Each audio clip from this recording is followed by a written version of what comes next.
Senior day here at McKie Field at Hayden Park for the final regular season home game for the Miami Redhawks, who are coming in today 35-14, 14-8 in the MAC, and they're facing off with the Western Michigan Broncos, who are 17-28 and 10-11 in the Mid-American Conference. Both these teams have split the first two games, with Miami winning on Friday 6-4, and then yesterday was a different story. The Western Michigan winning 6-3.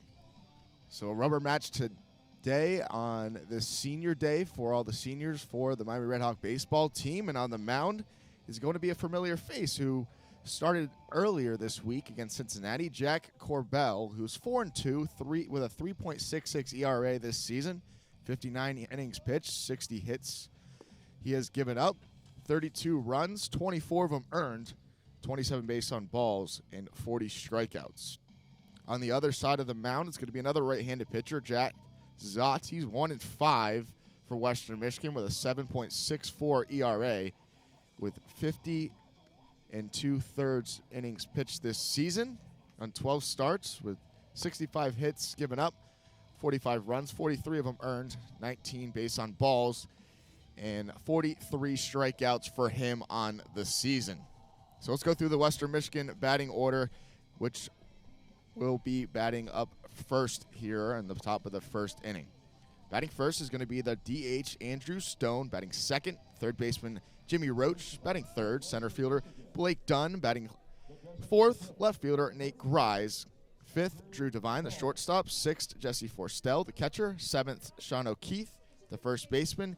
Eighth is Marshall Cooper, the right fielder.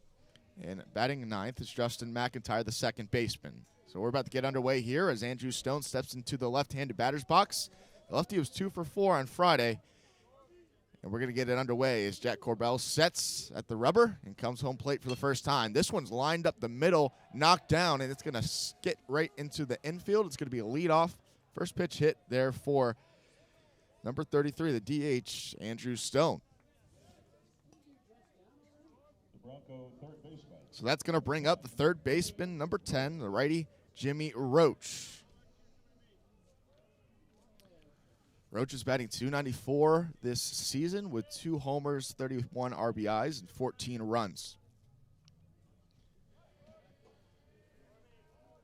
So here we go once again, top of the first inning, Western Michigan with a runner on first with no outs, no score here. Second pitch of the ball game from Corbell was high, and that's going to be called for a ball to bring the count to 1-0.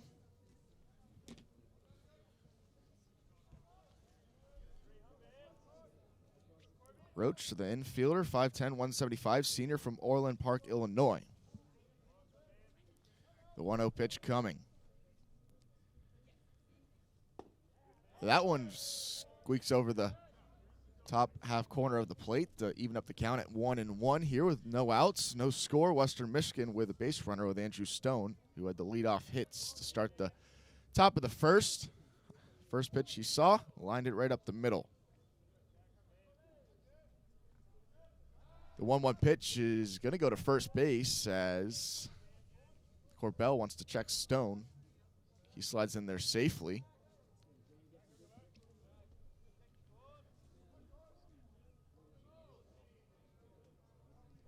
And now the 1-1 pitch. That one's fouled back over the screen and out of play to take the count to 1-2. On deck for the Broncos is going to be Blake Dunn. He's batting .392 on the season, having a great year at the plate with 5 homers. 28 RBIs as well. Just the guy you want up if you got runners on base already here in the first inning. Let's see if Jack Corbell can punch out Roach here. The 1-2 pitch. That one's outside to even up the count at 2 balls and 2 strikes here with no outs on a rainy afternoon here in Oxford, Ohio. Luckily, no lightning in the area, and the rain is pretty light, so we're going to get this ball game in.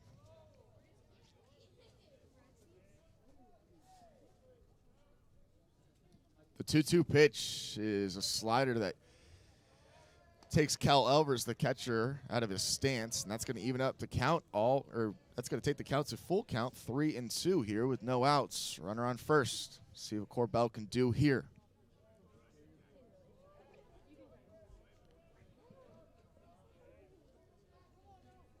Corbell sets at the mound. The right-hander's ready to go for this full count pitch coming up.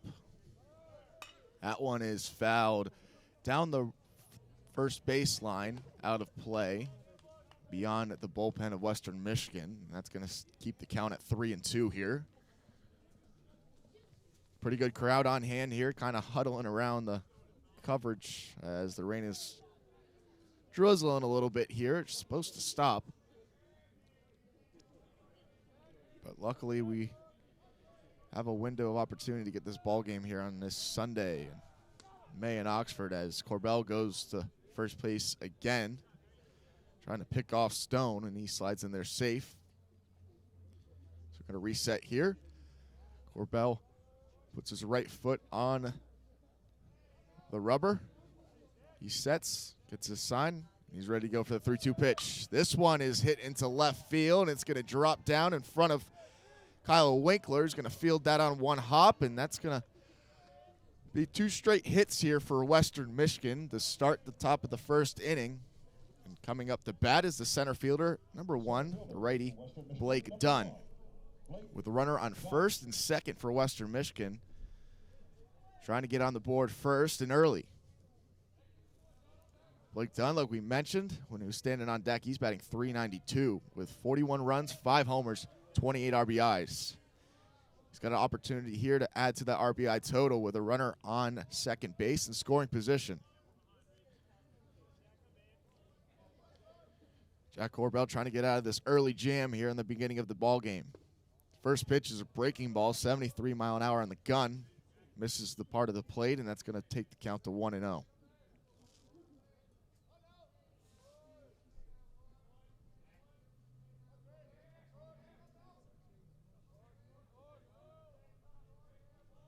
Blake Dunn yesterday was 1 for 5 with 2 runs.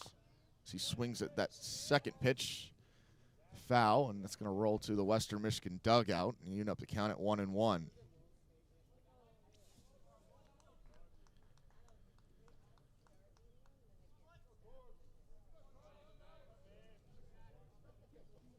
Corbell pitch count up to 10. He surrendered 2 hits already. Just trying to get out of this inning unscathed and hand it back to his batting orders. He goes to second, and sliding in there safe is Andrew Stone. Pretty good pickoff move there. Stone was taking a pretty decent lead there, but no harm, no foul. We're still at a 1-1 count here with no outs. Runner on first and second for Western Michigan here in the top of the first with no score. Jack Corbell would like to keep it that way. Blake Dunn would probably have a different plan in his head. The 1-1 pitch, swung on and missed. Breaking ball fools Blake Dunn there to put Corbell in the head of the count here. 1 ball, 2 strikes.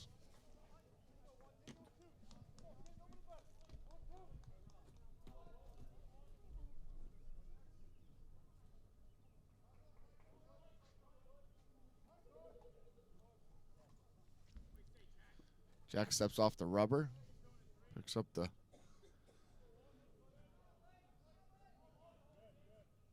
powder bag for a second, dries off his hands, and he's ready to go once again.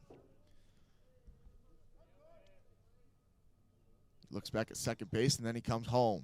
Breaking ball that misses the plate. 75 mile out on the gun. It's a little too high, and that's going to even up the count at 2-2.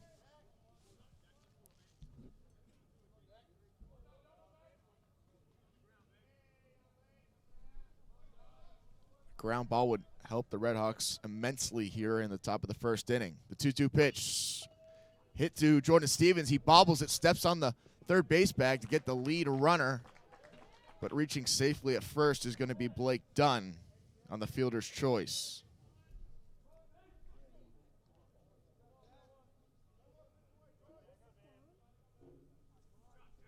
The left fielder, number 20, Nate Grimes. So that's going to bring up the left fielder, Nate Grimes, the righty, number 20. On Western Michigan's batting 276 on the year with 2 homers, 27 RBIs. He comes up to the plate in the top of the first inning with 1 out, runner on first and second once again after Jack Corbell gets his first out on the Landon Stevens fielder's choice. This one is lined down the right field or left field, the third baseline into left field, but it's going to be foul to take the count to 0-1. Nate Grimes, the right-handed outfielder, 6'2", 225 senior from Sterling Heights, Michigan, right outside Detroit.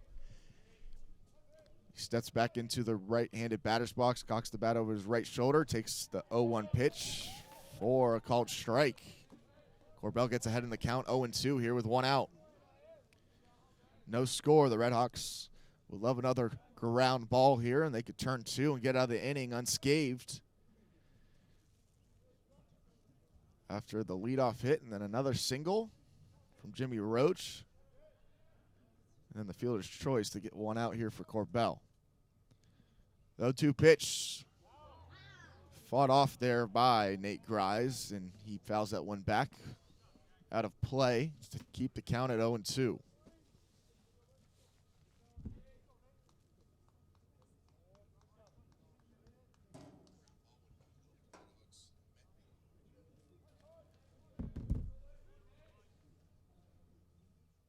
It's going to reset here. Jack Corbell, the right-handed senior, trying to get a win on senior day here, trying to get out of this first inning unscathed. The 0-2 pitch swung on and missed as Corbell gets Nate Grimes swinging there and gets his second out of the inning.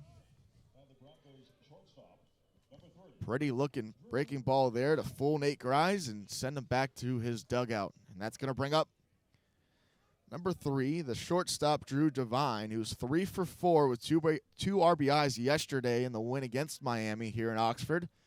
Trying to keep that momentum going here. He's got a runner on first and second with no score here in the top of the first inning.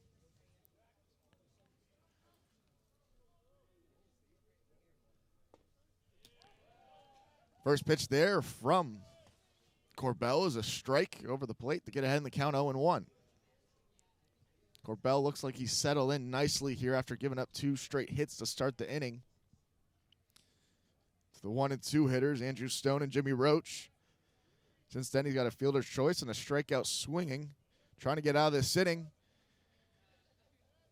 without surrendering any runs. The 0-1 pitch from Corbell was a check swing that looked like it got over the plate. They're going to go down the first place umpire. He said he did not go, so it's going to end up the count at 1-1.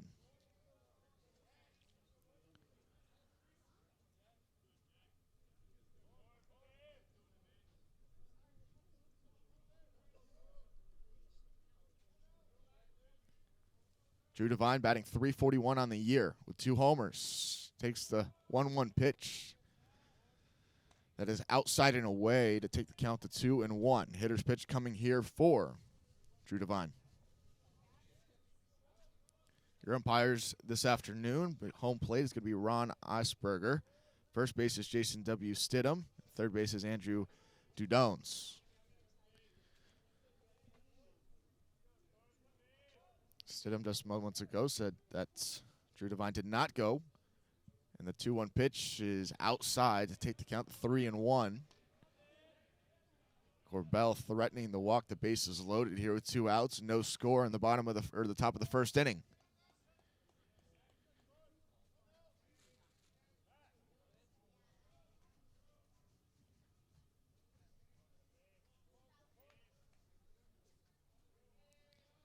Let's see what Corbell has up his sleeve here. Should be a pretty good pitch to hits. That one is slapped foul down the first baseline beyond the bullpen of Western Michigan to take the count to 3-2. So the runners will be going on the full count with 2 outs. Something's got to give here.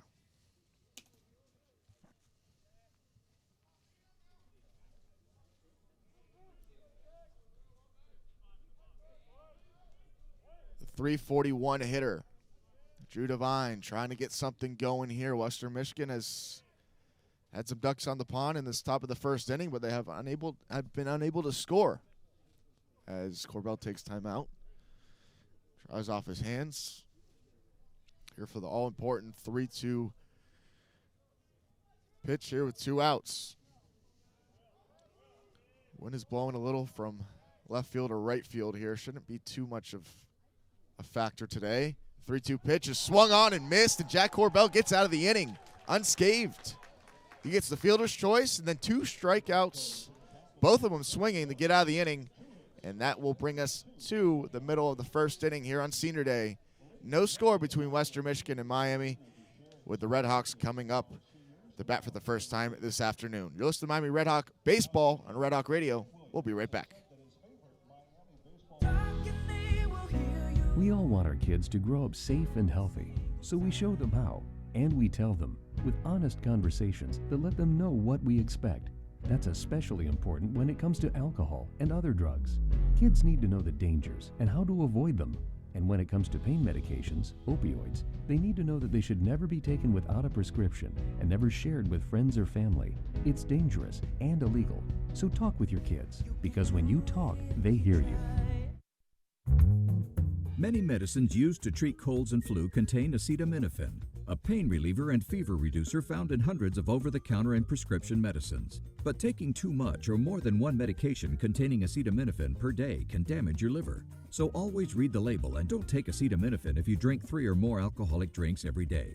To learn more, visit fda.gov/OTC pain info. A message from the U.S. Department of Health and Human Services Food and Drug Administration. No matter how large or small your digging project may be, no matter how urban or rural, you must always call 811 before any digging project. 811 is our national one-call number, alerting your local utility companies to come out and mark any lines they have near your dig site. So before you do this or this, make sure you do this. For digging projects big or small, make the call to 811, brought to you by Common Ground Alliance.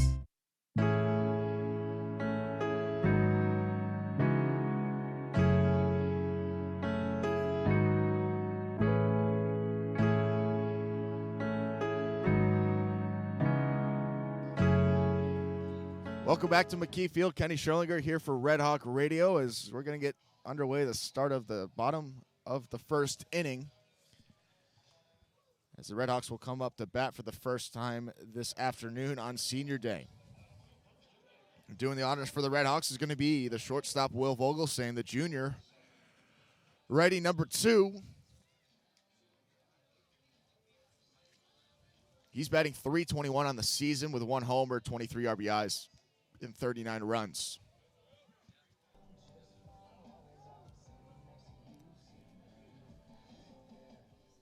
To recap the top of the first inning, 2 straight hits that Jack Corbell surrendered. Then he got a fielder's choice and two strikeout swing to get out of the inning. So he recovered nicely and didn't surrender any runs. The senior right-hander from Bloomfield Hills, Michigan, doing his job there in the first. That first pitch from Jack Zott is fired over the plate for a strike. Now the 0-1 pitch. Bunted foul by Will Vogelsang to take the count to no balls and 2 strikes here with no outs. No score here between Miami and Western Michigan. Final home series for the Redhawks this season. They will travel to Central Michigan and Mount Pleasant next weekend to close out the season. And then they will head to the MAC tournament trying to secure a automatic bid into the NCAA tournament. The 0-2 pitch is low and inside. Called for a ball. 1-2 now for Will Vogelsang. Jack Zott fires in the 1-2 pitch, and it's fouled back again by Vogelsang. Zott from Naperville, Illinois. Matia Valley High School, 6'4", 225. He's 1-5 this season. This is his 13th start. He has a 7.64 ERA. The 1-2 pitch hits Vogelsang, and they're going to say he leaned into it there, and they're going to call him out. What? Oh, come on. Home plate umpire Ron Osberger says that he leaned into that pitch there, and they're going to call him out.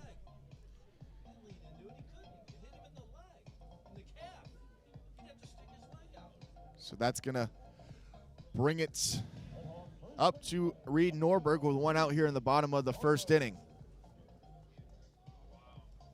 Norberg's batting .303 on the season, 1 homer and 13 RBIs. The first pitch from Zott gets over the plate, breaking ball, 72-mile-an-hour on the gun to put Zott ahead in the count, 0-1. The 0-1 pitch swung on, hit to the shortstop, Devine, who fires over the first base, and a wild errant throw is secured there by the first baseman O'Keefe, who tags Reed Norberg, and that's going to be the second out of the inning with 2 outs, and that's going to bring up the third man in the order for the Redhawks, Landon Stevens. Number 8, Landon Stevens.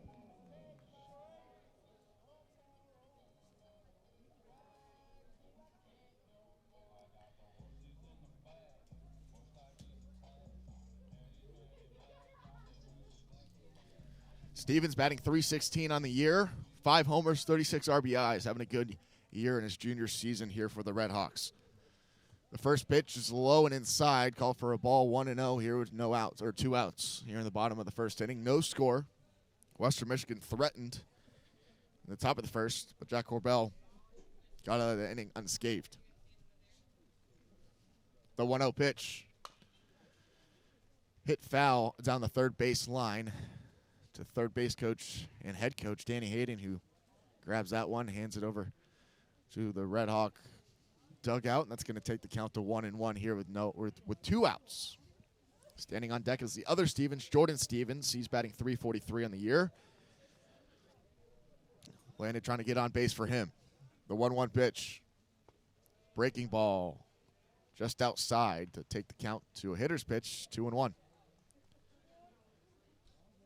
Hitter's pitch coming up here to Landon Stevens, second baseman for the Redhawks.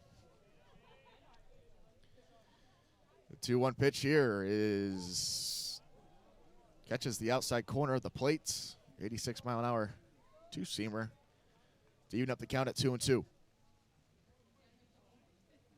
The rain picking up a little bit here in Oxford.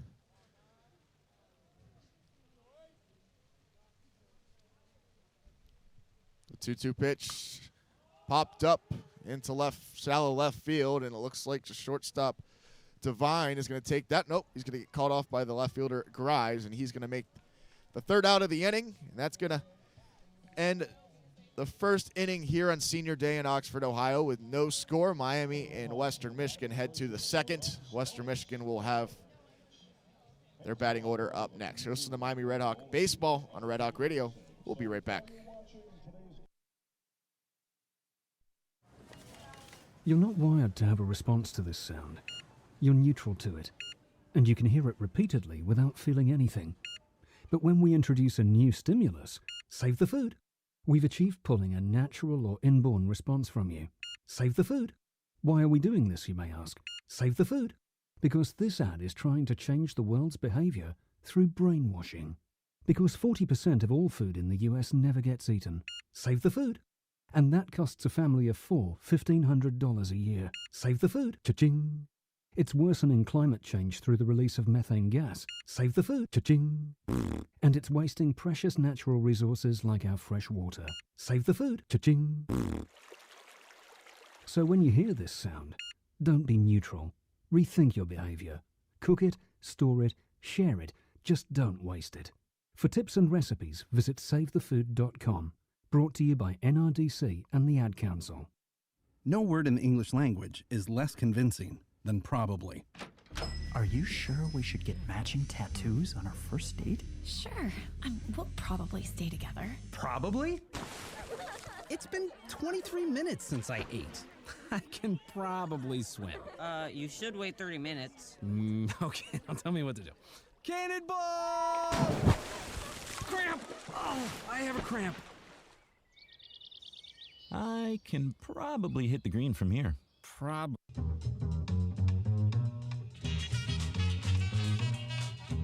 Don't sweat the technique.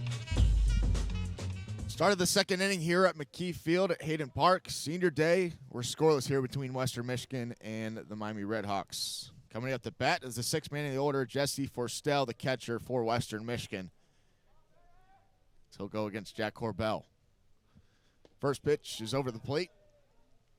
Breaking ball, 74 miles an hour on the gun. To get the head in the counts. 0-1.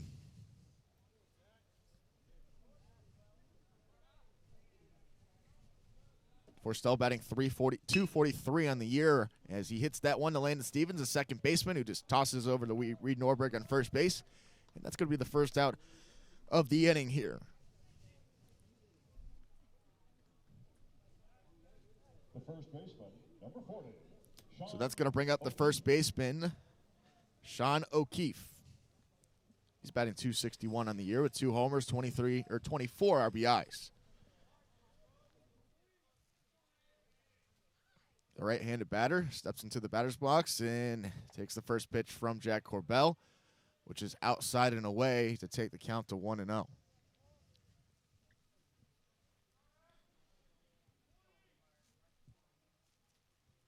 The 1-0 pitch coming here from Corbell. He's working fast. Fired over the plate to even up the count at 1-1.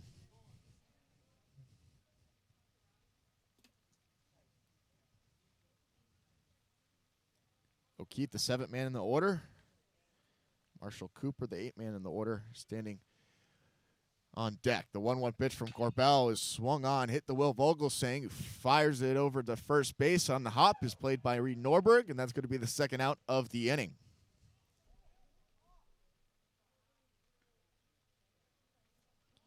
So that's going to bring up the 8th man in the order, Marshall Cooper, for the visitors from Kalamazoo. He's batting .303 on the year.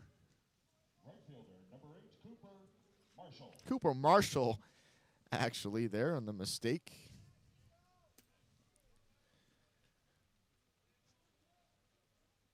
The 2 first names, Cooper Marshall steps into the batter's box and slaps that one fouled on the first base line to take the count to 0-1.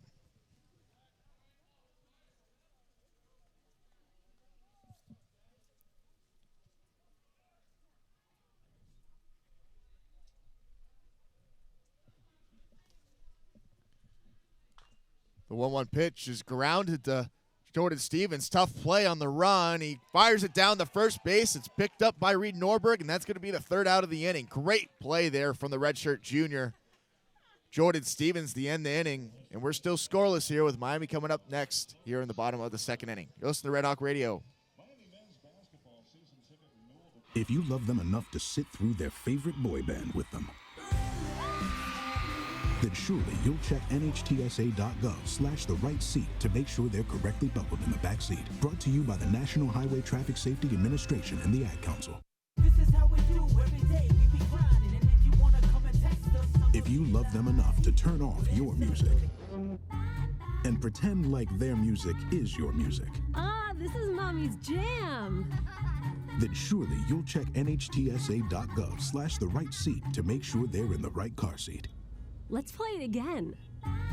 Check today at nhtsa.gov/the right seat. Brought to you by the National Highway Traffic Safety Administration and the Ad Council. All right, crew, let's get her dug. Honey, you want to give me a hand? I'm planting that tree, remember? No matter how large or small your digging project may be, no matter how urban or rural, you must always call 811 before any digging project. 811 is our national one-call number, alerting your local utility companies to come out and mark any lines they have near your dig site. You must call 811 at least 2 to 3 business days before any digging project, so you can avoid hitting our essential buried utilities. This includes natural gas and petroleum pipelines, electric, communication cables, and water and sewer lines. So before you do this or this, make sure you do this. Back to action we go as Jordan Stevens is about to get us underway here in the bottom of the second inning as the rain starts to fall a little bit harder. So that's going to bring up the third baseman, Jordan Stevens. You just made the spectacular play on the run to fire it over to the first base to end the top of the second inning as he takes the first pitch from Zotz for a ball. Stevens, the redshirt junior from Parker, Ohio, Dallas Baptist transfer, takes the 1-0 pitch, and it goes to 2-0. That one's outside, misses the plates.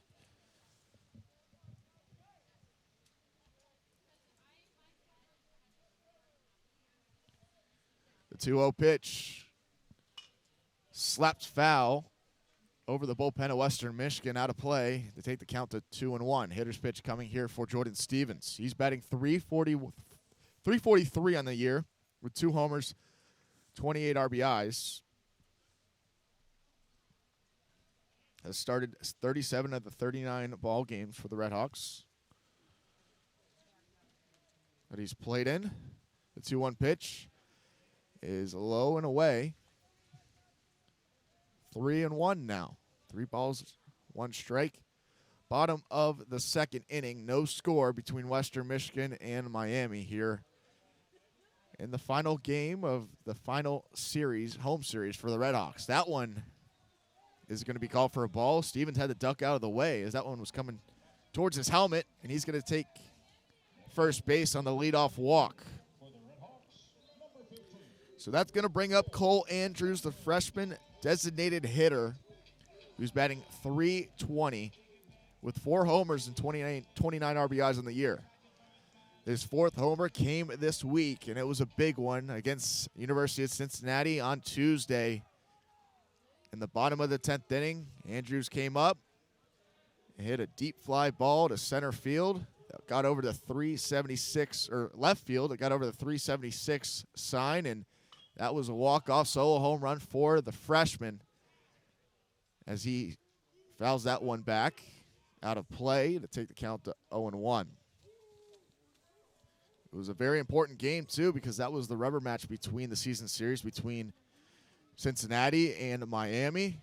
And Miami winning 2 out of the 3 this year to win their 4th game out of the last 5 games dating back to last year against their arch rival from right down the road. The 0-1 pitch is taken there from Cole Andrews to take the count to 0-2 here with a runner on first base, Jordan Stevens, who had the leadoff walk.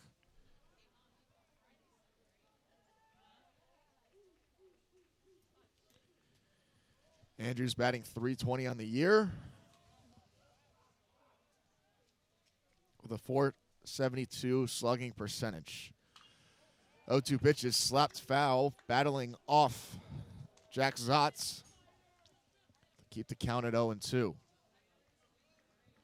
Standing on deck is the left-handed senior, McKie Williams, right fielder. He's the only lefty in the batting order today for the Red Hawks. The 0-2 pitch once again is fouled off by Cole Andrew as he's in a little bit of a battle here with Jack Zott. New baseballs coming in from the Red Hawk dugout. They're probably getting a little bit soggy for the pitchers here.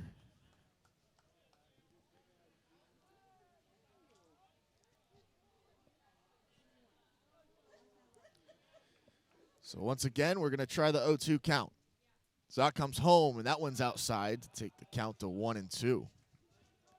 87 mile an hour on the gun. Cole Andrews steps back into the batter's box. He crowds the plate. A little bit, cocks the bat over his right shoulder. Sets back in the box, and he's ready for the 1-2 pitch. That one is outside to even up the count at 2-2. Andrews battling here. Handful of foul balls that he had to battle off, and now he evens up the count here at 2-2. Trying to get something done with a runner on first base, and that's Jordan Stevens for the Red Hawks here in the bottom of the second inning. Check swing and did not go. That one's low and outside, and that's going to take the count to 3-2. We're scoreless here in the bottom of the second inning. The lights are on here this afternoon on Senior Day. With the rain falling down, Red Hawks trying to get a series win, their last home series of the season. 3-2 pitch. Stevens goes. This one's belted out to left field. It's gone. Cole Andrews belts another one out to left field, and this one is a 2-run homer. Not a walk-off this time, but it's a 2-run homer in the bottom of the second inning to put the Red Hawks on top 2-0, and the freshman gets it done again. Here in the second week of May, he's feeling hot. And the crowd here loves that one as Cole Andrews belts his 5th home run of the season.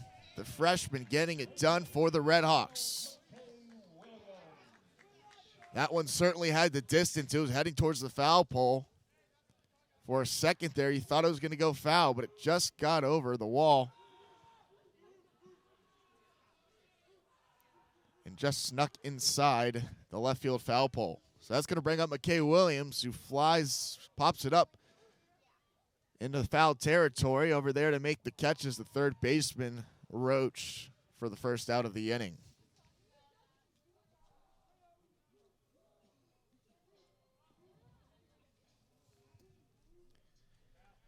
So that's going to bring up the catcher, the junior, Cal Alvers.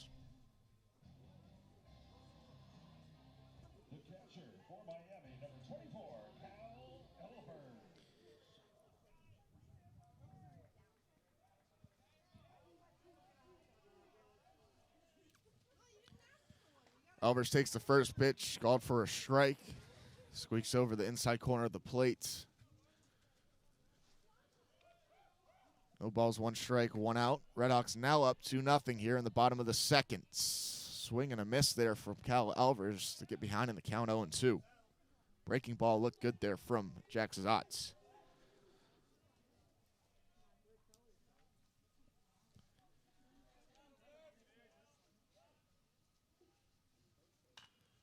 Oh, 2 pitches popped up out of play.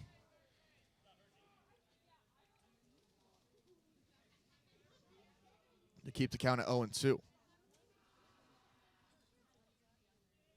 Alvers batting .331 on the season. The Buster Posey Award watch list goes to the best college baseball pitcher in the country as he swings at that one, and it's just tapped foul to stay alive there for Cal Alvers.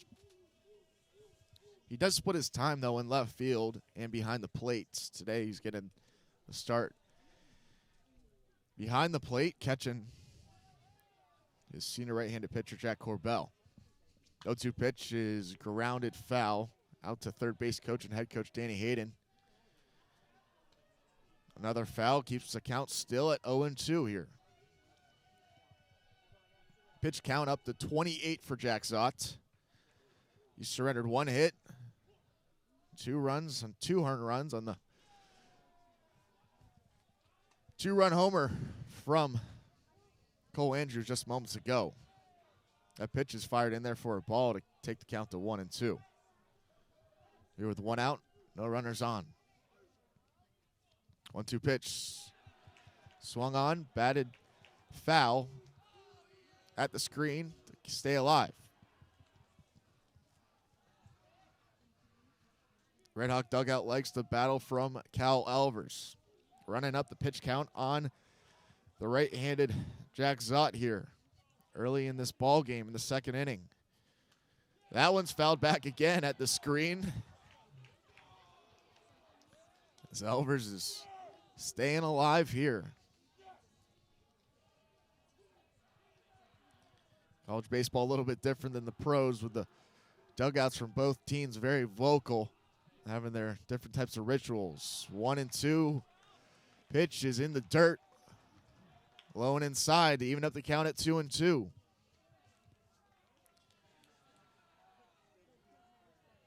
Alvers ready for the 2-2 pitch. Swung on and hit foul down the third baseline. That one had some distance on it, but he was just a little bit premature on the swing.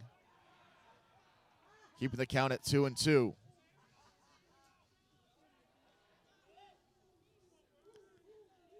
Let's see what gives here. Zott comes home. Fouled back once again in the dirt, and it squirts over to the Red Hawk dugout.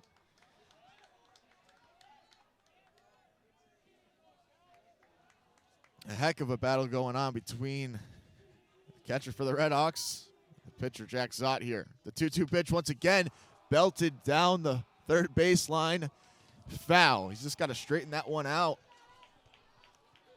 Swung on prematurely again.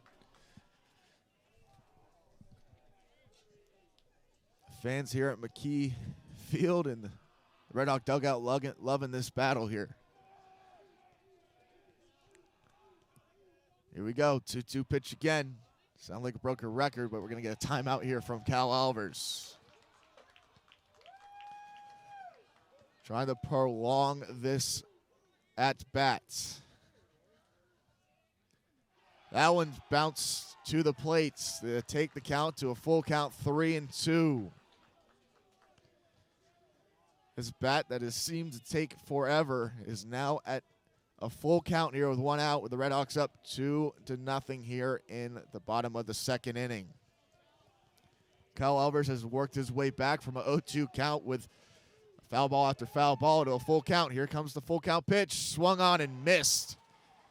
It's in the dirt, so catcher Forstell is going to fire down the first base to get the outs. And the battle is over. And coming out on top is right-handed pitcher Jack Zott as he gets his second out of the inning. And that's going to bring up the 8th man in the order, left fielder Kyle Winkler. He's batting .279 in the year with 4 homers, 28 RBIs.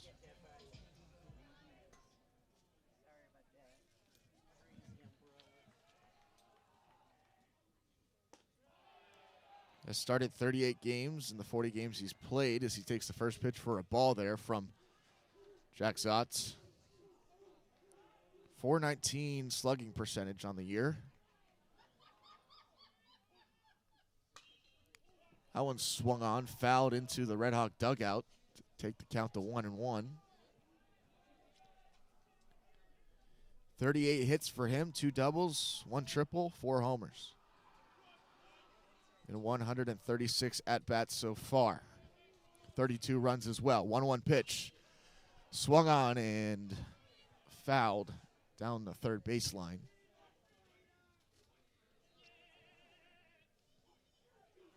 The tally, the second strike of the at-bats. 1 ball, 2 strikes, 2 outs. Here in the bottom of the second inning. If you're just joining us, Cole Andrews is the one who got the 2 runs for the Red Hawks to put them on top 2-0 on the 2-run home run that scored Jordan Stevens. Belted that one out to left field. He's headed towards the foul pole, but just squeaked over the wall, or had the distance, but just squeaked inside the right side of the left field foul pole. And that one hits Kyle Winkler in the head, and he's going to take a base here. Knocks the helmet off his head. He looks to be all right. And the helmet does its job, and he's going to take off the first base here with 2 outs. That's going to bring up the 9th man in the order for the Red Hawks, Parker Massman.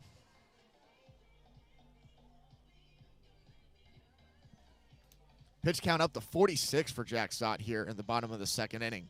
This has been a long inning for him. Both of those pitches coming to only one guy, Cal Elvers. Must have been a 13 to 15 pitch at bats. And he also gave up a 2-run homer earlier in the inning as he goes to first base in the pickoff. Stepping on first base safely is Kyle Winkler after getting hit in the head there. Take a base here with 2 outs.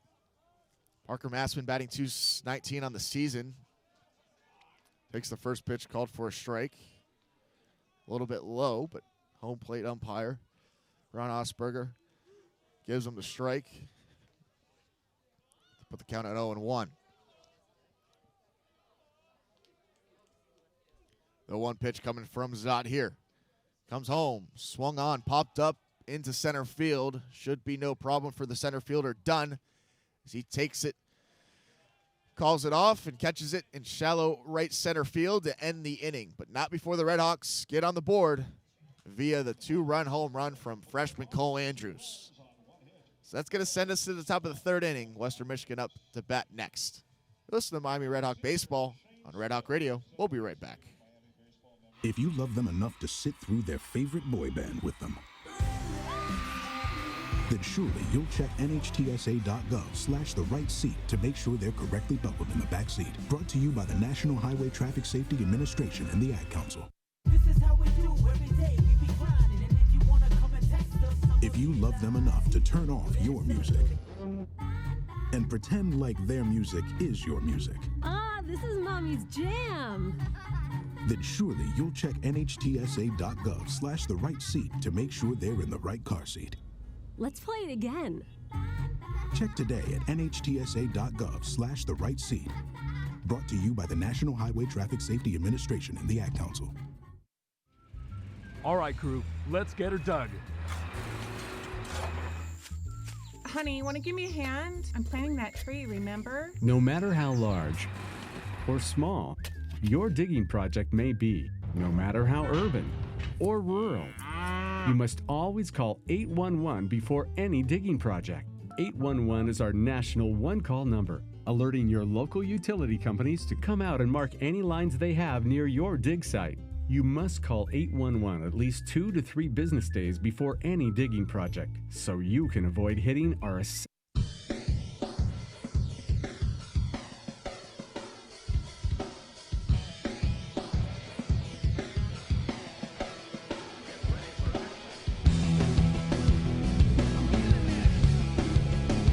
Justin McIntyre about to get us underway here in the top of the 3rd inning. As Western Michigan comes back to bat here in their lineup, the 9th man in the order, McIntyre, the second baseman, steps into the right-handed batter's box, takes the first pitch from Corbell. Breaking ball, gets over the plate, 73 mile an hour. To get him ahead in the count, 0-1. To recap that 2nd inning for the Red Hawks, Jordan Stevens reached on a walk, and then Cole Andrews sent him home on a long fly ball that got over the wall in left field. Cole Andrews gets his 2nd homer of the week on the 2-run home run in the bottom of the 2nd to put the Red Hawks on top 2-0. Second pitch is a ball that's called for to take the count to 1-1, and then the 3rd pitch of the at-bat gets over the plate and swung on and missed there from Justin McIntyre to put Corbell ahead in the count 1-0 or 1-2 here with no outs. Corbell trying to tally his 3rd strikeout. This one's lined to the shortstop. Will Vogelsang, who catches it in the air, and that's going to tally the first out for the Red Hawks and Jack Corbell here in the bottom of the top of the third inning.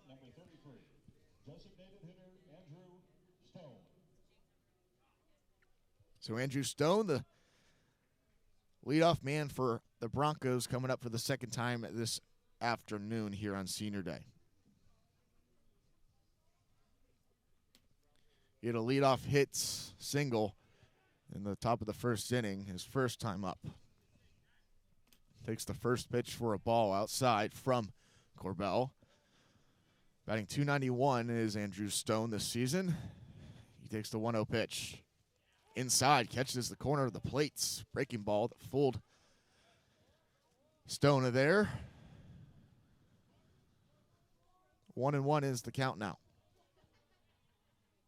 With the one out, no runners on. Miami up 2-0. 1-1 pitch from Corbell is hit right back to Corbell. Flips over to the first base, and that's going to tally the second out of the inning. Easy play there for Corbell as he played it on a hop. That's going to bring up the second man in the order, Jimmy Roach.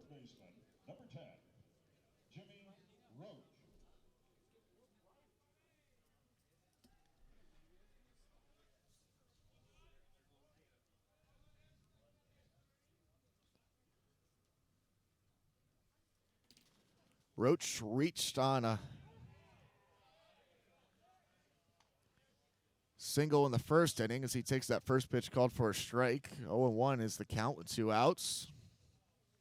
He's batting .299 on the season. 1 for 1 today. 0-1 pitch, swung on and missed. Rising fastball there that was high and away, but he got Jimmy Roach the chase there to get ahead in the count 0-2.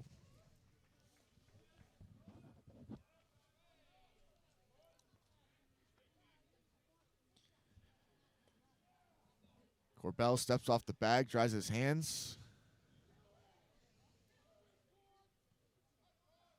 And he's ready to go again. We'll get another timeout here.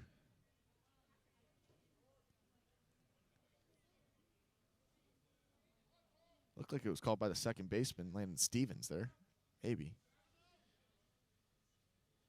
Well, he just had to tie his shoe. But that 1-2 pitch is, or 1-0-2 pitch is called for a ball, low and outside. Stevens didn't call the timeout. He just had to tie his shoe, but looked like Cal Alvarez might have called it.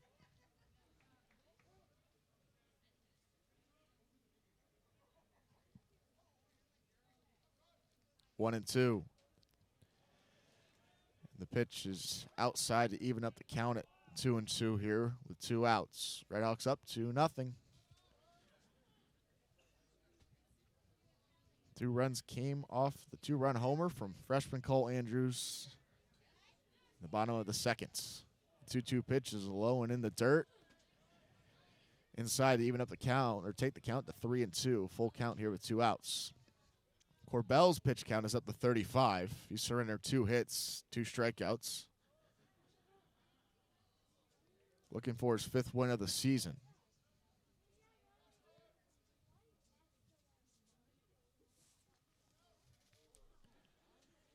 Thirteenth start of the year for Corbell. This one's lined down at the third baseline. Foul. Bounces against the wall in left field. No harm, no foul there, though. It's going to keep the count at 3-2. Premature swing there for Jimmy Roach.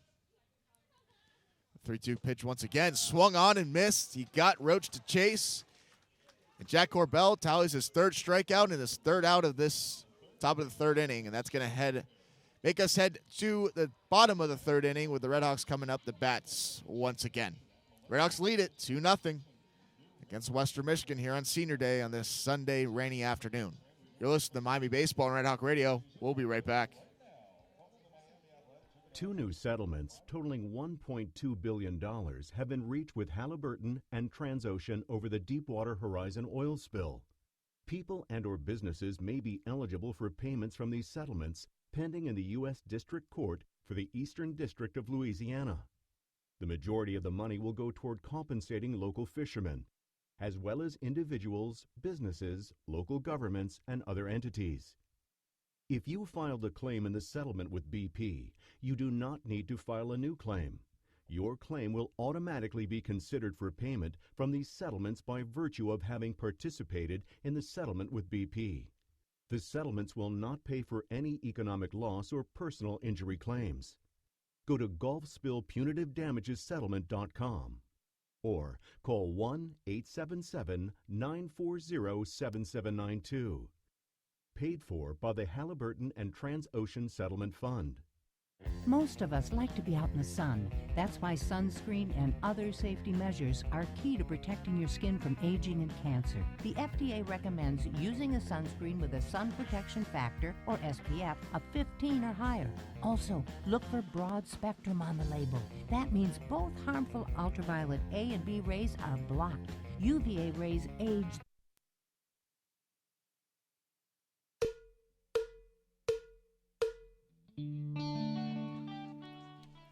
Start of the bottom of the third inning with Will Vogelsang stepping into the right-handed batter's box to get us underway.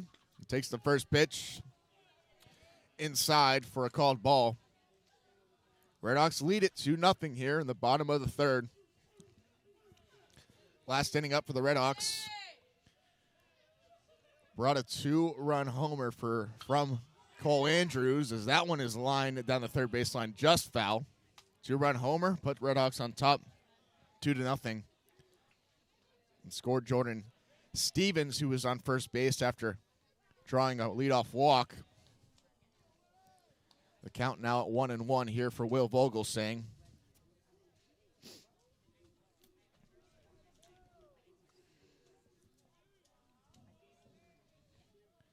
The 1-1 pitch swung on and missed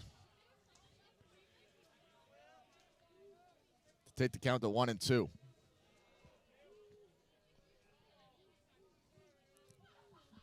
Vogelsang, in his first time up at the top of the first, was hit by a pitch, but they called it an interference.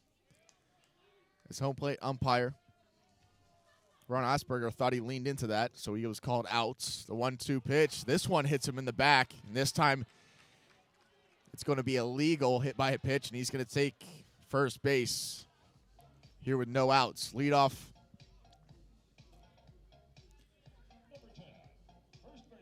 Walk here for Will Vogelsang. And that's going to bring up the second man of the order, Reed Norberg.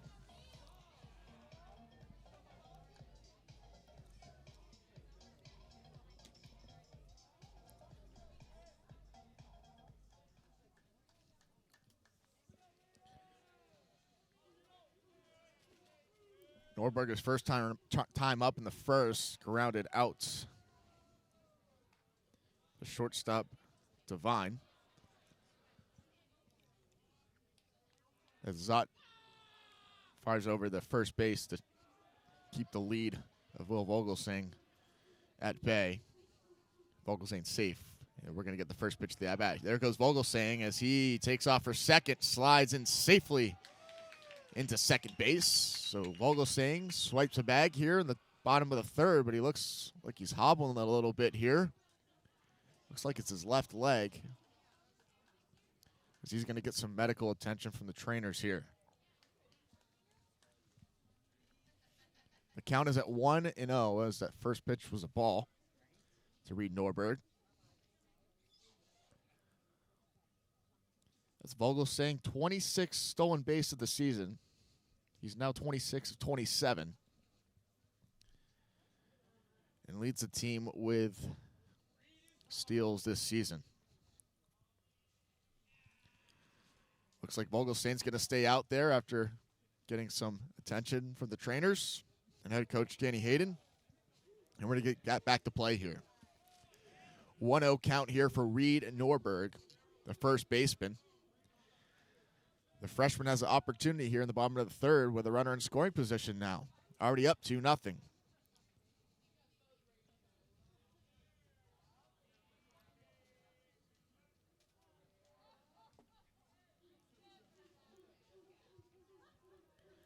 The 1-1 pitch bunted by Norberg. to Zotz, who misplays it. And cruising in the first base safely is Reed Norberg. And now we got runners on the corners with no outs, with Jordan Stevens coming to bat for the Redhawks. Or Landon Stevens coming to bat for the Redhawks. Jordan Stevens on deck. So nicely placed bunt there from the second man in the order, freshman Reed Norberg.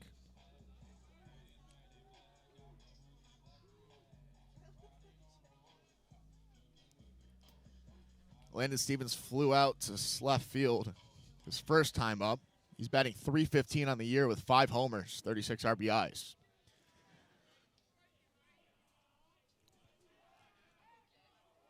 Pickoff from Zott was about to go to first base, then he faked it out, almost went to third, but held on to the ball.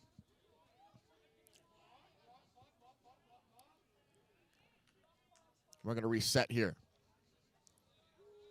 First pitch coming here shortly to Landon Stevens. So we're going to get a timeout called.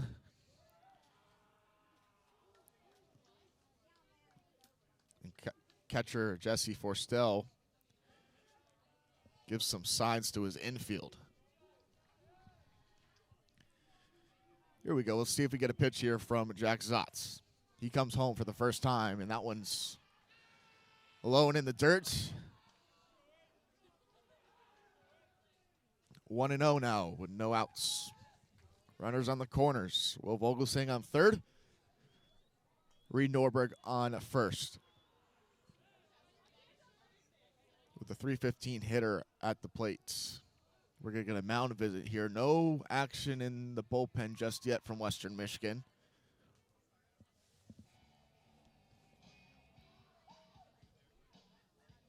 Head coach Billy Gernon heading to the mound, though, to talk it over with his pitcher, Jack Zotz. Gernon in his 9th season with Western Michigan, the Indiana Hoosier alum. Class of 1990.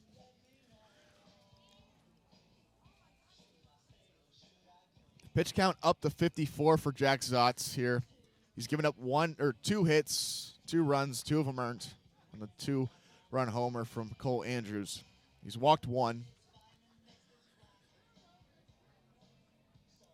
He's hit 2. He's hit Kyle Winkler and hit Will Vogelsang. He actually hit Vogelsang 2 times, but Vogelsang was called out on the interference the first time. Now Vogelsang standing on third base 90 feet away after he's been moved over from Reed Norberg's nicely placed bunt. So the 1-0 pitch coming now. Back to action. That one's low and away, taking catcher Forstel out of his stance. Take the count to 2-0.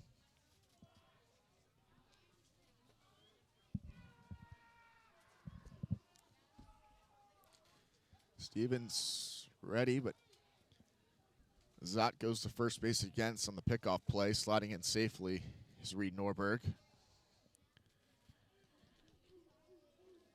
Should get a pretty good pitch from Zott here. The 2-0 pitch. That one's lined out to left field, and it's going to get over the wall. 3-run homer for Landon Stevens. That one just squeaked over the wall. It looked like for a second it was just going to be a fly out, but Landon Stevens goes yard, and he turns around third base. He's going to head home, and the Redhawks are now up 5-0 here against the visitors from Kalamazoo. The second straight home run in the inning, or 2 back-to-back innings for the Redhawks with a homer. That first one by Cole Andrews was a 2-run homer. The second one is a 3-run homer by way of Landon Stevens, who belts that one out to left field. This one just landed just right of the scoreboard out there in the outfield. And the Redhawks are up big now here in the bottom of the third inning. So they're up 5-0 here.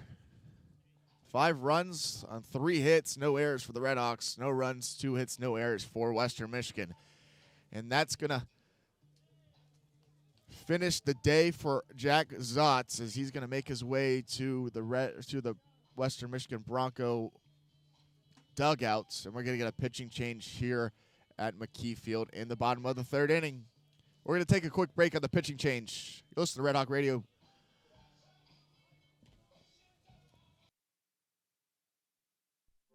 The possibility of lung cancer can be pretty scary, especially if you're one of approximately 8 million current or former smokers at high risk. That's why SaveByTheScan.org wants you to know that now there's a breakthrough low-dose CT scan that can detect lung cancer early, and it only takes 60 seconds. You stop smoking, now start screening. For an easy quiz to see if you're eligible, visit SaveByTheScan.org. It could save your life. SaveByTheScan.org is brought to you by the American Lung Association's Lung Force Initiative and the Ad Council.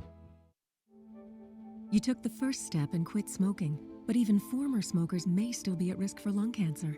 That's why SaveByTheScan.org wants you to know about a new low-dose CT scan that can detect lung cancer early. It takes only 60 seconds and could save your life. You took the first step, now take the next. Visit SaveByTheScan.org for a simple quiz to see if you're eligible and talk to your doctor about screening. SaveByTheScan.org is brought to you by the American Lung Association's Lung Force Initiative and the Ad Council.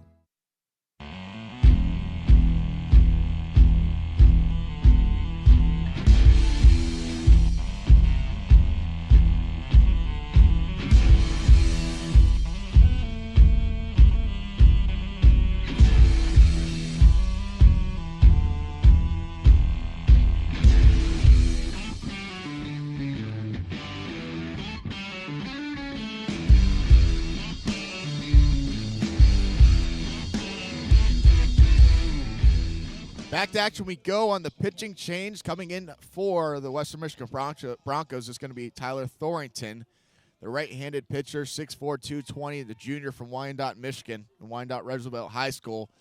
Steps onto the mound, and he's going to face off with Jordan Stevens now as he belts that one into center field, and it's going to be a pop-up or fly-out to center as Dunn makes the catch and records the first out of the inning. So Jack Zott gets through 2 innings, 5 earned runs. Both of them coming by way of a 2-run homer and then a 3-run homer just moments ago from Landon Stevens. First pitch is hit by Cole Andrews up the middle, and it gets past the shortstop, Devin Devine, and that's going to squeak into left center field. It's going to be a 1-out single there for Cole Andrews, who's 2 for 2 on the day. Brings up number 12, right fielder, McKie Williams. So that's going to bring up the senior McKie Williams, the right fielder who flied out last time he was up. At the bottom of the 5th inning, he flew out, or fouled out. It was caught by the third baseman Roach before it got out of play. So he takes the first pitch from Thorrington. That one's high and away to take the count to 1-0.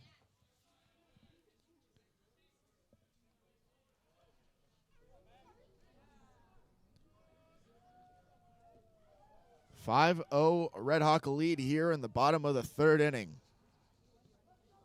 Went yard 2 times and the 2-run homer from Cole Andrews and the 3-run homer from Landon Stevens.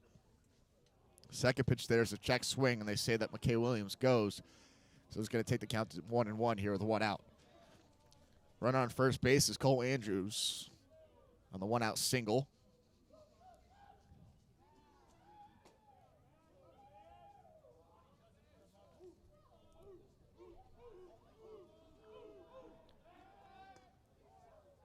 Thornton goes to first base, checking Cole Andrews, and he steps on the bag safely there.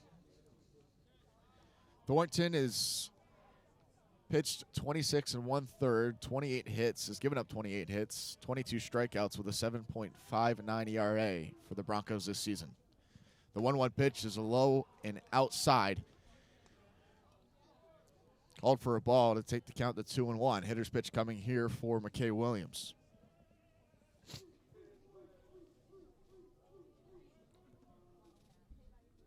Standing on deck is Cal Alvers.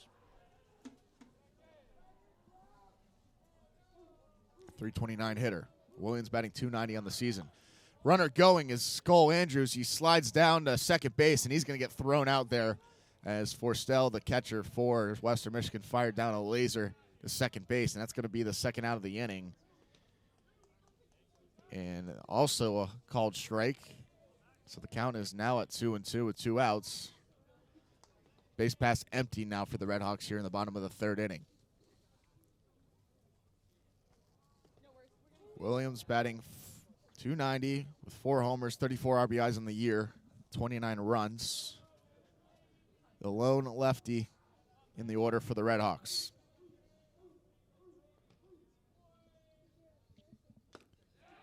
And that one is swung on and missed.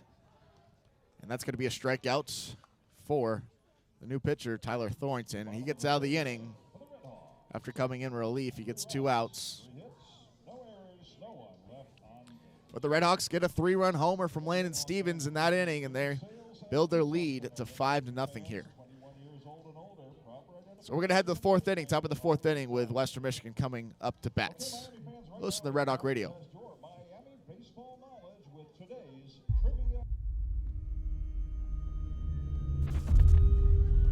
Opiates has taken everything and everyone I've ever loved away from me. Everything. I blew my ankle out and I got prescribed pain pills by my doctor. If making my detox public is gonna help somebody, I'm all for it. I just wish I would have had a warning. Opioid dependence can happen after just 5 days.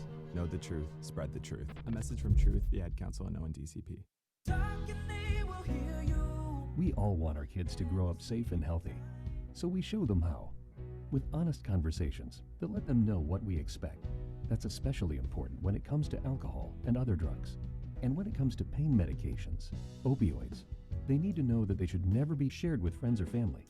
For more information about talking with your kids about underage use of alcohol and other drugs, visit underagedrinking.samhsa.gov. If you're talking, they will hear you. We all want our kids to grow up safe and healthy, so we show them how. And we tell them with honest conversations that let them know what we expect. Not just one time, but every chance we get. That's especially important when it comes to alcohol and other drugs.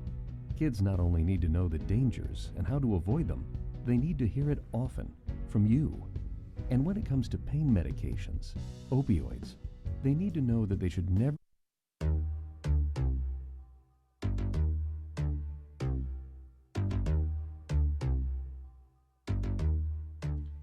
Back to action we go, and leading off in the bottom or top of the 4th inning is Blake Dunn, the center fielder. He's still going to face off with Jack Corbell, still in the ball game. This first pitch is swung on and hit to the shortstop Vogelsang, who misplays it. He fires it down the Reed Norberg, but safely called safe at first base. The leadoff infield hit is Blake Dunn. We'll see if they call that an error, though.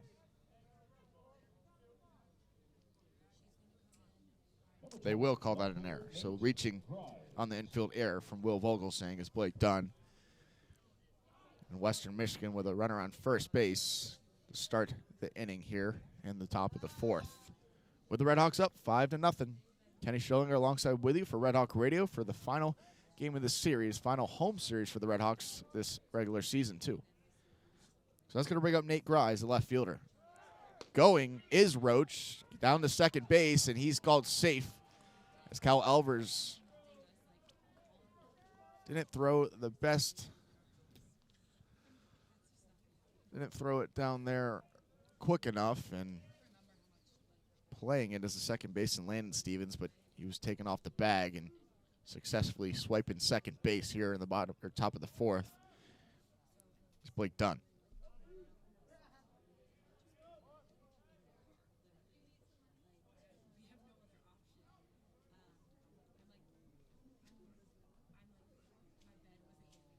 The 1-0 pitch swung on and missed. Even up the count at 1-1.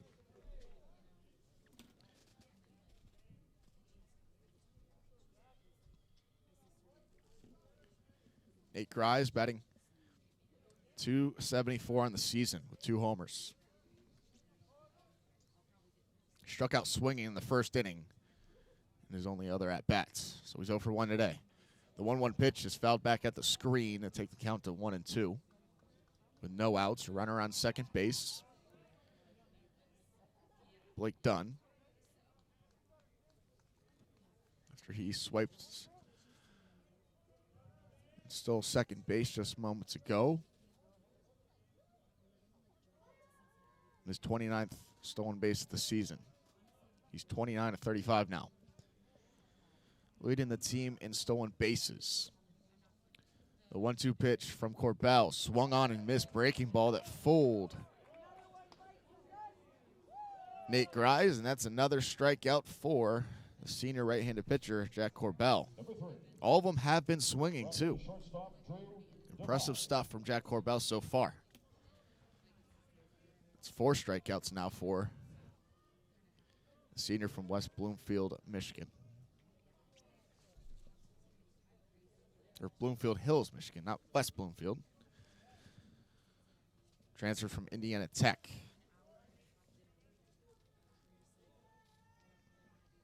So that's going to bring up the 5th man in the order, Drew Devine, the shortstop. He struck out swinging his first time up as he takes the first pitch for a called ball. Pitch count up to 46 or 47 for Jack Corbell. So far, he's surrendered 2 hits, both of them in the first inning. He's looked very good so far after that. The 1-0 pitch coming shortly from Jack Corbell as he steps off the rubber, turns around, looks to second base, dries off his hands, and resets here. Redhawks still lead at 5-0 here in the top of the 4th inning. 1 ball, no strikes, 1 out here with a runner on second base. And Blake Dunner reached on the error from Will Vogelsang. The 1-0 pitch coming shortly from Corbell. He comes home. Swung on, hit to Will Vogelsang. He looks at the runner at second, then fires over to first base for the automatic out. And that's going to tally the second out of the inning for the Miami Redhawk defense and Jack Corbell. That's going to bring up the 6th man in the order, Jesse Forstel, the catcher.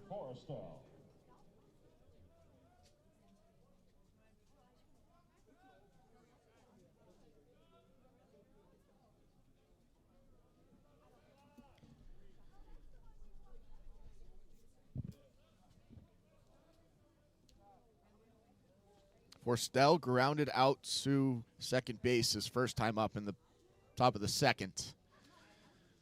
0 for 1 on the day. He's batting .332 on the season with 5 homers, 26 RBIs. First pitch from Corbell is called for a strike over the outside corner of the plate, 86-mile-an-hour fastball.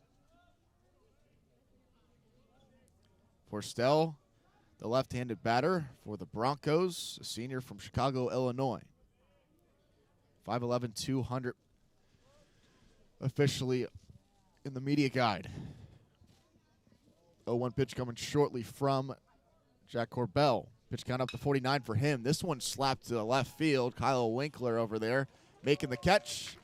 And that's going to end the inning as the Redhawks are still up 5-0. This is the Miami Redhawk Baseball on Redhawk Radio.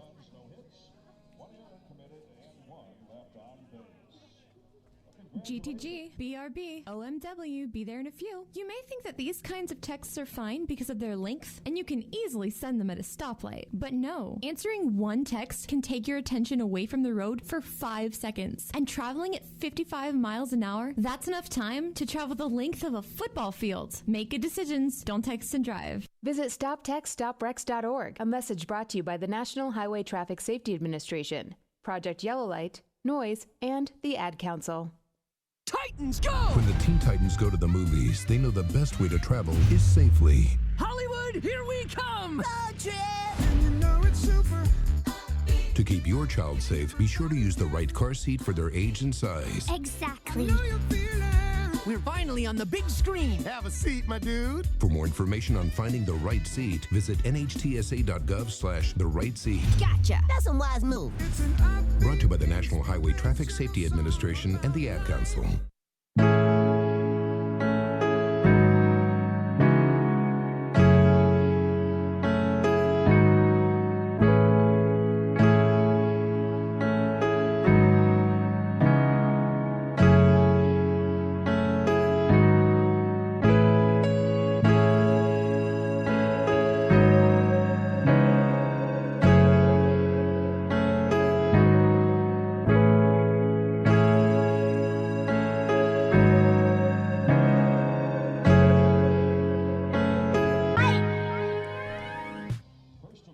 Start of the bottom of the fourth inning here. The Red Hawks already up 5-0.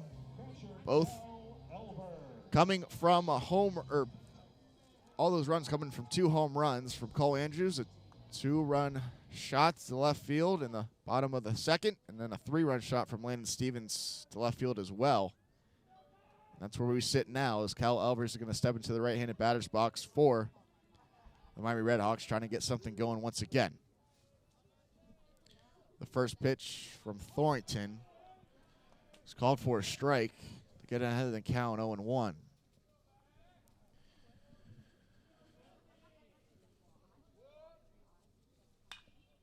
That one's popped up out of play down the first base line to put the count at 0-2 now with no outs.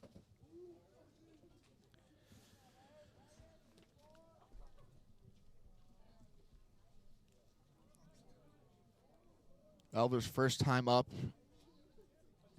He struck out swinging at the bottom of the second. So he strikes out once again there. A swing and a miss. That's going to be the first out of the inning here for the Broncos.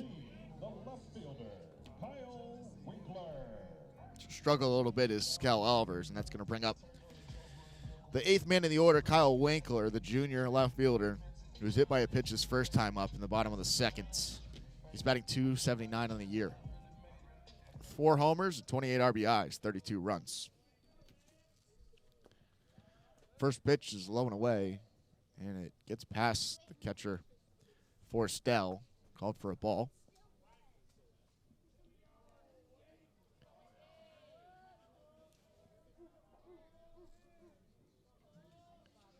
The 1-0 pitch outside and away. 2-0 now for Kyle Winkler. Winkler from Littleton, Colorado. Redshirt junior, 6'1", 180. 2-0 pitch is called for another ball. 3-0 now with 1 out for Kyle Winkler. 2 Redhawks from the state of Colorado. Winkler and Jordan Stevens as he takes that 3-0 pitch called for a strike. 3-1 now with 1 out. 3-1 pitch from Thornton. Check swing. And they're going to say it didn't go, and that one's outside and away. So Kyle Winkler reaches once again, this time a base on balls, after he was hit by a pitch in the second. So that's going to bring up the 9th man in the order, center fielder Parker Maspin, the sophomore, who flew out to center field his first time up.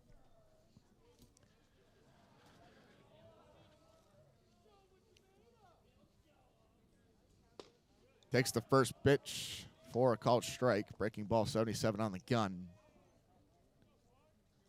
0-1 now. With the runner on first base, Redhawks up 5-0 here in the bottom of the 4th inning on Senior Day. Final home game for the Miami Redhawks here in Oxford this season as they travel to Central Michigan next weekend to close out the season. Swing and a miss there to put Parker Massman behind in the counts. 0-2. Redhawks with 5 runs and four hits.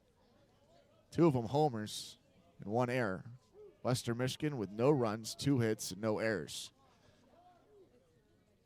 In a rubber match today, both these teams split the first 2 meetings here, Friday and Saturday, with the Redhawks winning on Friday and Saturday going to Western Michigan.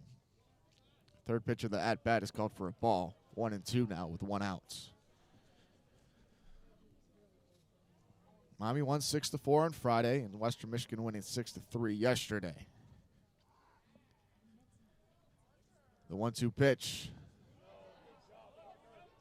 Aspen staying off that one, even up the count at 2-2. The ball was low and inside. Aspen showing some poise there, laying off that one. Looked like a pretty good pitch with a lot of movement on there. Will Vogelsang represents the top of the order, standing on deck here for the Redhawks in the bottom of the 4th inning here. Thornton goes to first base on the pickoff. Stepping on first and safely is Kyle Winkler. Reached on a walk. His last at bat.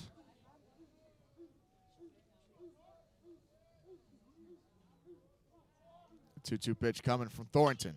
This one is slapped out to center field. Should be no problem for the center fielder. Done as he makes the play and records the second out of the inning. And that's going to bring up the top of the order with Will Vogelsang. So another fly out to center for Parker Massman.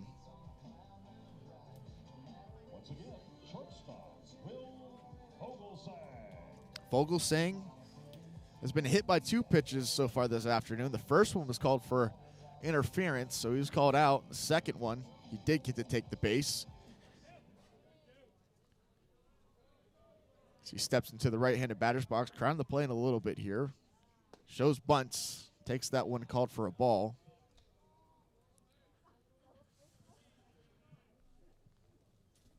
Vogelsang, the right-handed junior infielder from Cincinnati, Archbishop McNichols High School, the GCL, Greater Catholic League, very competitive league down there in Metro Cincinnati.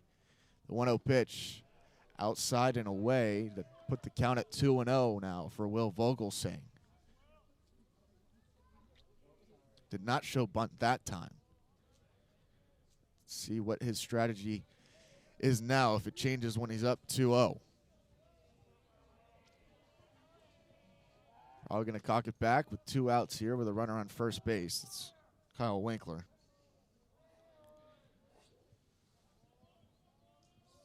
Pickoff down the first base is unsuccessful as Winkler steps on the bag safely.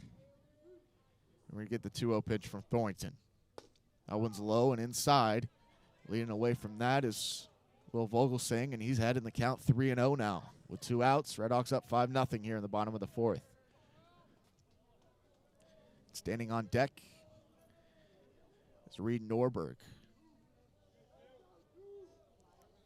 Vogelsang batting .318 on the year. The 3-0 pitch swung on and fouled back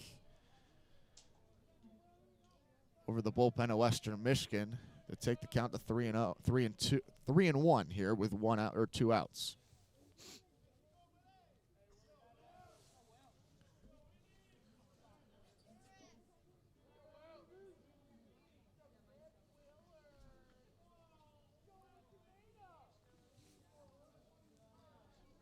The 3-1 pitch coming from Thornton. Runner going.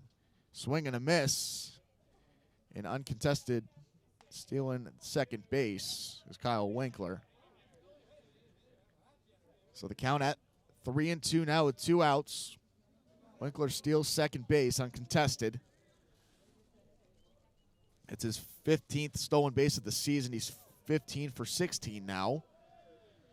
And a runner in scoring position. He will be going on the 3-2 count with 2 outs. Something's got to give here for the Miami Redhawks.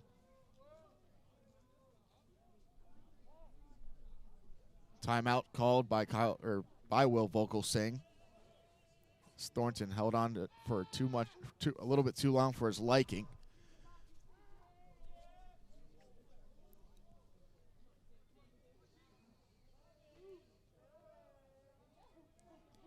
Thornton sets. He comes home.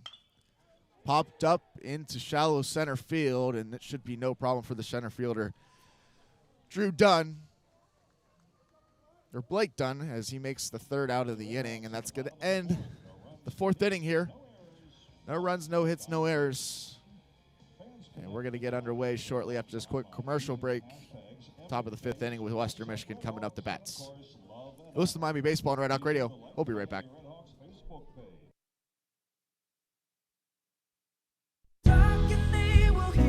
We all want our kids to grow up safe and healthy, so we show them how, and we tell them with honest conversations that let them know what we expect.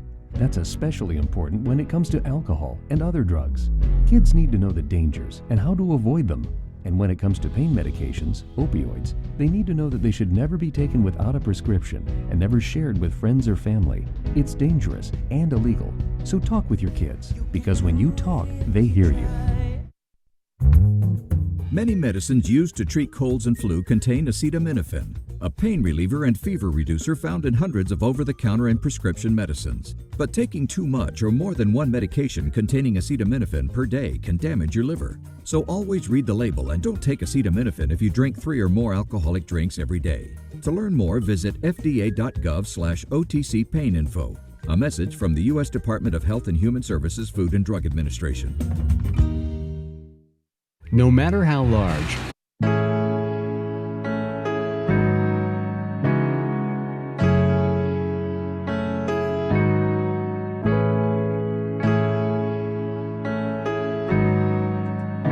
Back to action we go here. Kenny Schierlinger for Red Hawk Radio as the Red Hawks are up 5-0 on 2 home runs. First one coming from Cole Andrews, a 2-run blast to left field, and then the next inning, Landon Stevens with a 3-run home run out to left field as well to put the Red Hawks up 5-0, and that's where we stand now.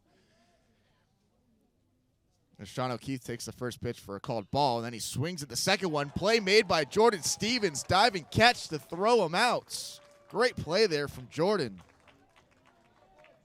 He records the first out for the Red Hawks here in the bottom of the 5th inning. Sean O'Keefe kind of shakes his head there. He's like, what more can I do there? It was a great play from the redshirt junior from Parker, Colorado.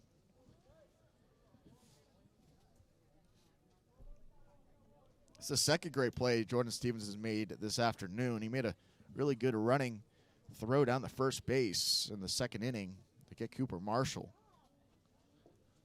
So that's going to bring up the 8th man in the order, Cooper Marshall. He grounded out to Jordan Stevens in the bottom of the second. He's 0 for 1. Stevens is getting attended to by the trainers over there. He did take a awkward fall there as he did dive for that laid out on the line, and great play there, but he pays the price. He looks to be all right, though. This looks like he's shaken up a little bit. Looks like he's going to stay in the ball game.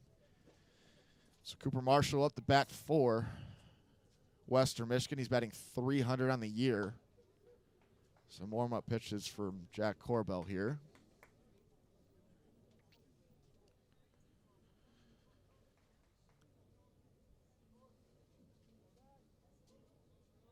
Pitch count up to 52 for Jack Corbell. The senior from Bloomfield Hills, Michigan.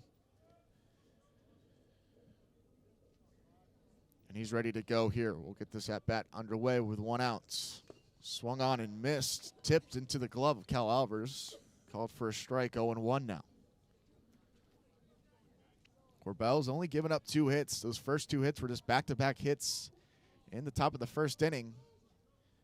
And since then, he's tallied 4 strikeouts and no earned runs so far. The 1-0 pitch is called for a strike. Breaking ball, 74 mile an hour in the gun. Gets him head in the count, 0-2.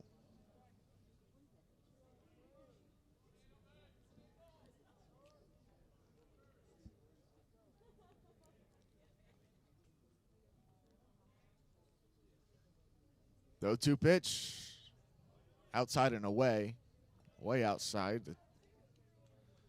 He called for the first ball of the at-bats, 1-2 now with 1 out.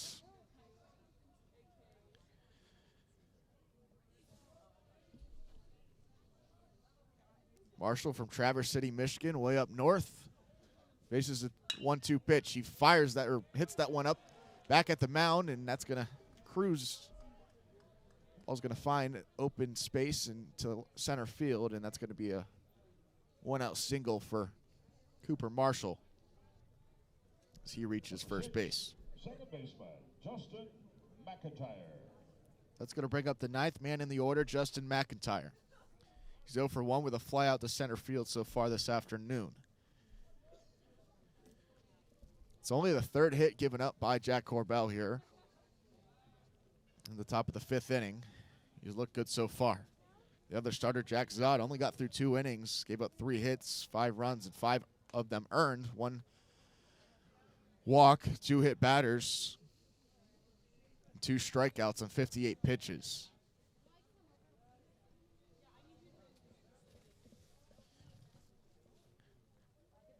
Corbell sets, then goes to first base on the pickoff play. That's safe. Nothing doing there.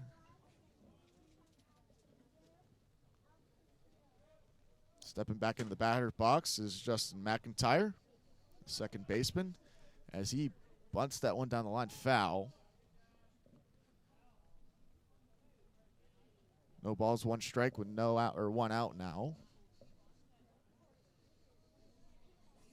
As Cooper Marshall will make his way back to first base.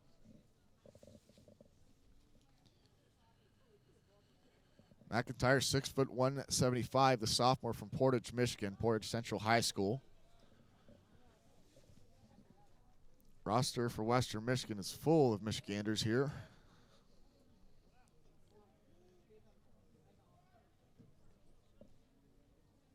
Makes sense as well. Visitors from Kalamazoo, recruits well in state. The 0-1 pitch coming from Corbell. Breaking ball that hangs up and it's called for a ball.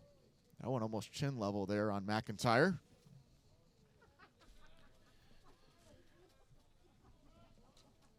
One ball, one strike with one out here.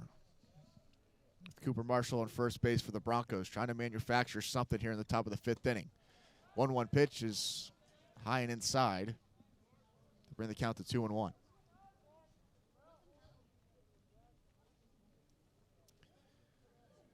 This is the 167th meeting between Western Michigan and Miami. Broncos lead the series 95-71. Western Michigan has won 7 out of the last 11 meeting. This one is a deep fly ball to left field. Kyle Winkler chasing it and catching it at the warning track to record the second out. Going back to first base safely is Cooper Marshall. That one looked like trouble as Kyle Winkler looked kind of lost out there. He turned around a couple times in his final turn, turned around, made the catch at the warning track. And that's going to bring us to the top of the order once again, with Andrew Stone, the designated hitter, stepping into the left-handed batter's box. So that's an F7 for those scoring at home. It's going to be a third at-bat for Andrew Stone in this ball game.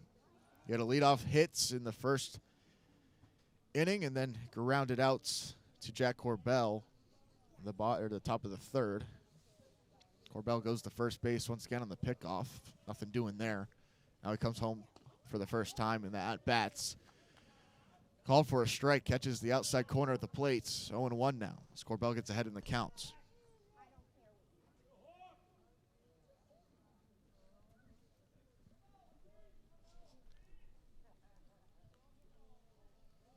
Corbell trying to get out of the inning here and leave one man stranded on base.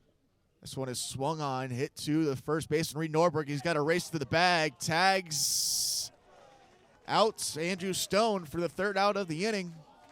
Delayed call there from the first place umpire, but the Red Hawks do get the third out of the inning, and they end the inning here as they will be due up here in the bottom of the fifth inning. Coming up is the second, third, and fourth man hitters for the Red Hawks. Reed Norberg, Landon Stevens, Jordan Stevens. Listen to Miami Red Hawk Baseball on Red Hawk Radio. If you love them enough to sit through their favorite boy band with them, then surely you'll check nhtsa.gov/the right seat to make sure they're correctly buckled in the back seat. Brought to you by the National Highway Traffic Safety Administration and the Ad Council. This is how we do every day. We be grinding, and if you wanna come and text us, If you love them enough to turn off your music and pretend like their music is your music, This is Mommy's jam. then surely you'll check nhtsa.gov/the right seat to make sure they're in the right car seat. Let's play it again. Check today at nhtsa.gov/the right seat. Brought to you by the National Highway Traffic Safety Administration and the Ad Council. All right, crew, let's get her dug.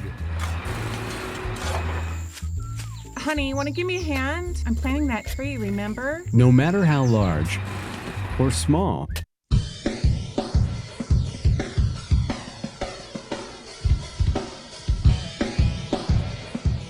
Reed Norberg stepping into the right-handed batter's box here for the Red Hawks to start the bottom of the fifth inning. The Red Hawks up 5-0 here on Senior Day in their last home game of the regular season. Thornton comes home for the first time in the at-bats. Check swing, he did not go, but it catches to the part of the plates to put Thornton ahead of the count 0-1. Thornton back on the rubber. He wants to work fast here, get through this inning. That one is lined up the middle for Reed Norberg for a base hit. Leadoff single for Reed Norberg. Here in the bottom of the fifth.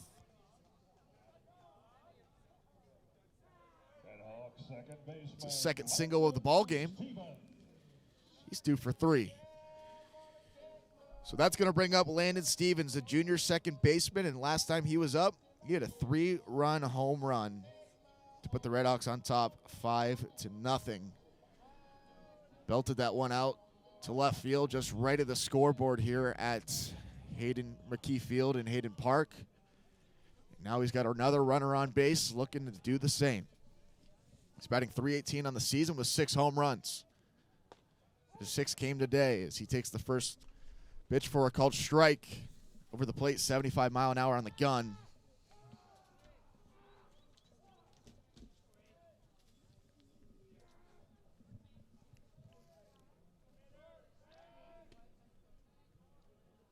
Thornton goes to first base to check the runner.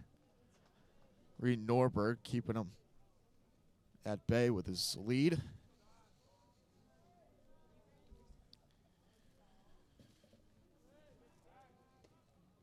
Another one down to first base on the pickoff. He slides in there safe again. Western Michigan with 6 College World Series appearances. They hosted the first 2 ever College World Series in 1946 and 1947, or 1947 and 1948 in Kalamazoo. Stevens shows bunt, lays off on that one. Called for a ball, 1-1 now with 1 out or no outs. Runner on first base. It's Reed Norberg after his leadoff single. 15 MAC championships for Western Michigan as well.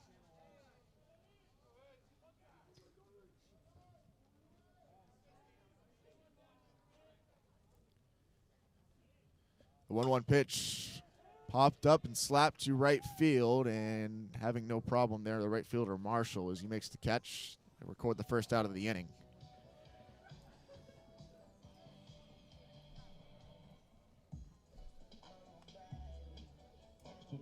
It's an F9 if you're scoring at home.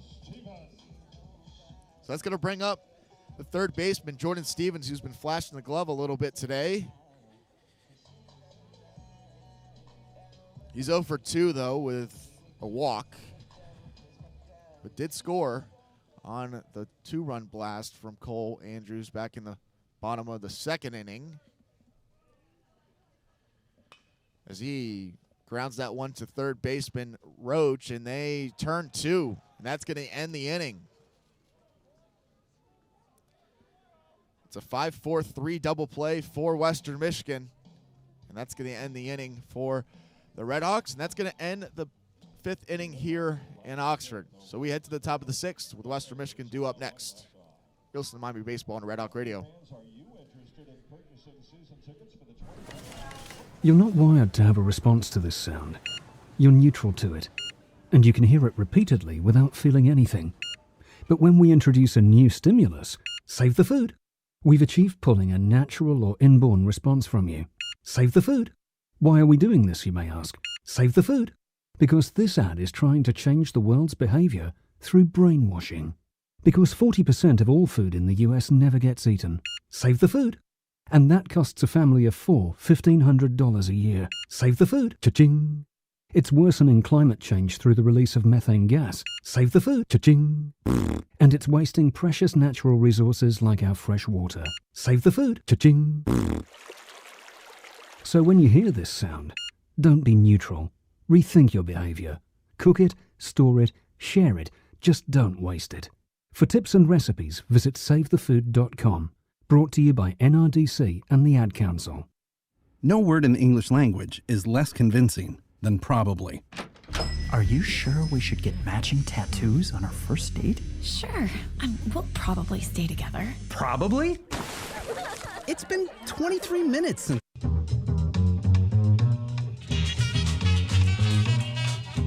Don't sweat the technique.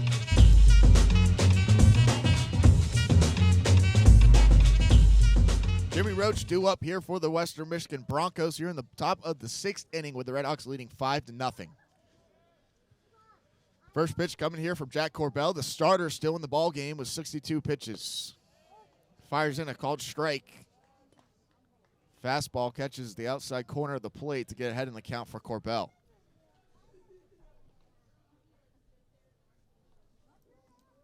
Roach singled in his first at-bats in the top of the first. Another at-bats in the top of the third. He struck out swinging to Corbell as he takes the second pitch for a called ball. 1-1 here with no outs.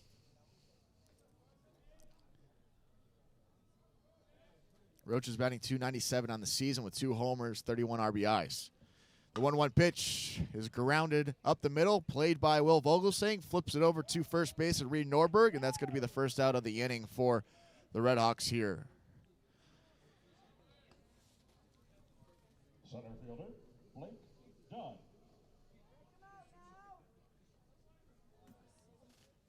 Eight ground outs. Start the inning. That's going to bring up the center fielder, Blake Dunn. He grounded into a fielder's choice and reached first base in the first inning. Then he reached on an infield error from Will Vogelsang in the top of the third. That first pitch gets away from Cal Alvers, called for a ball, 1-0 now.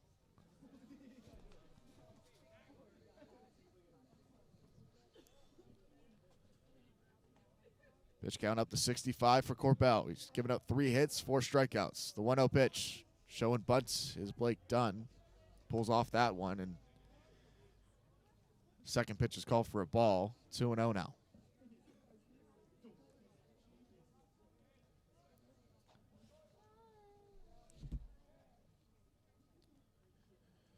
Blake Dunn from Saugatuck, Michigan.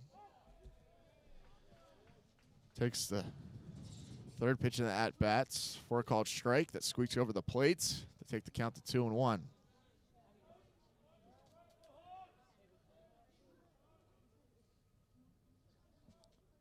2-1 pitch from Corbell. Popped up into shallow center field. Coming in is Parker Massman to make the catch and record the second out of the inning.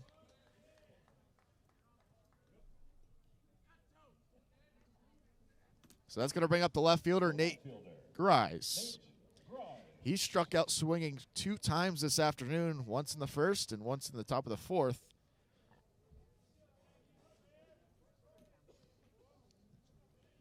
He's got half of Corbell's strikeouts this afternoon.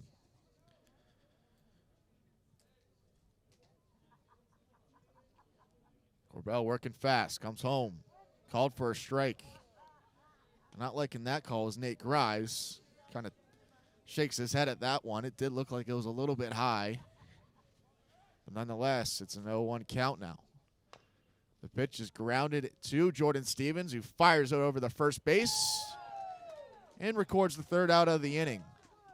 1-2-3 inning for Jack Corbell in the top of the 6th. That's going to send it back to the Miami Redhawks. And coming up for them is going to be Cole Andrews, McKie Williams, and Cal Alvers. So you don't want to miss this inning coming up. You're listening to Miami Red Hawk Baseball on Red Hawk Radio. Miami up 5-0 on the Western Michigan Broncos. If you love them enough to sit through their favorite boy band with them, then surely you'll check nhtsa.gov/the right seat to make sure they're correctly buckled in the back seat. Brought to you by the National Highway Traffic Safety Administration and the Ad Council. This is how we do every day. We be grinding, and if you wanna come and text us, If you love them enough to turn off your music and pretend like their music is your music, Ah, this is Mommy's jam. then surely you'll check nhtsa.gov/the right seat to make sure they're in the right car seat. Let's play it again. Check today at nhtsa.gov/the right seat. Brought to you by the National Highway Traffic Safety Administration and the Ad Council.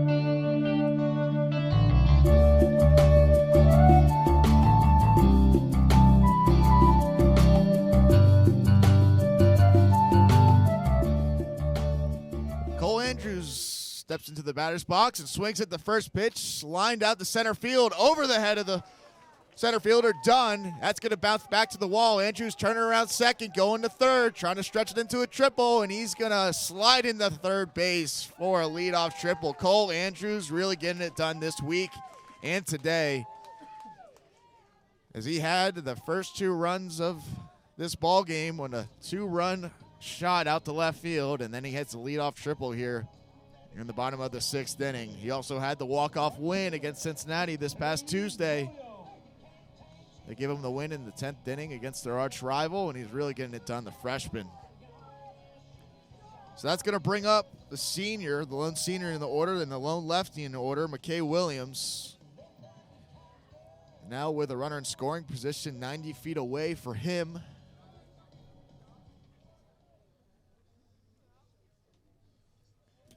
Williams batting .288 on the season with 4 homers, 34 RBIs as he fouls that one back at the screen. Count now at 0-1 with no outs. 6th run of the ball game, 90 feet away for the Red Hawks here. Fly ball to center field, most likely will score as Cole Andrews. He's got some speed to him. The 0-1 pitch is outside to even up the count at 1-1. Tyler Thornton pitch count up to 34. He's done a pretty good job in relief. He's only surrendered 3 hits, 2 walks, and 2 strikeouts after the Red Hawks knocked out the starter Jack Zotz after 2 innings of 58 pitches. The 1-1 pitch is outside. 91-mile-an-hour fastball that misses the outside corner of the plate. That's going to take the count to 2-1. Hitter's pitch coming here for McKie Williams.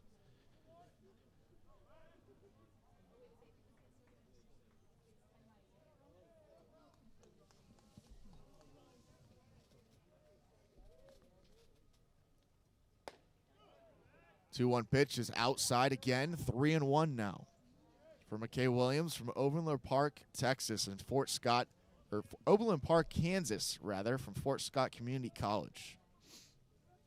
6'1", 180, playing his final game here at McKie Field in Hayden Park on Senior Day. 3-1 pitch is lined to the first baseman, O'Keefe, who makes the play, steps in the bag. And that's going to be the first out of the inning here, and that's going to bring up Cal Alvers, the center fielder or catcher for the Red Hawks. Red Hawk catcher, Cal Alvers.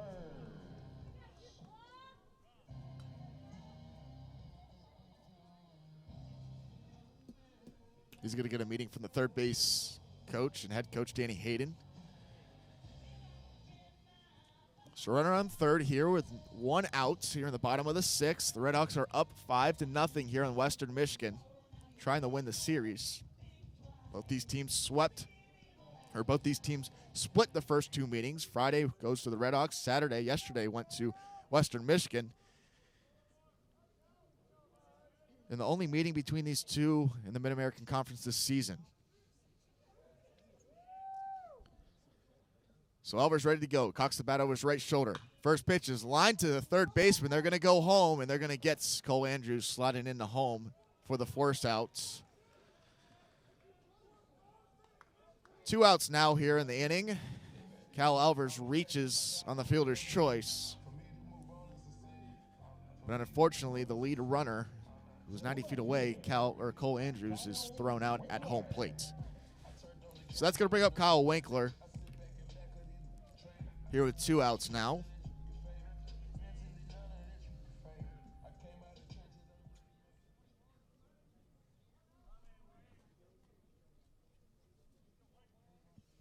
Winkler batting .279 in the year.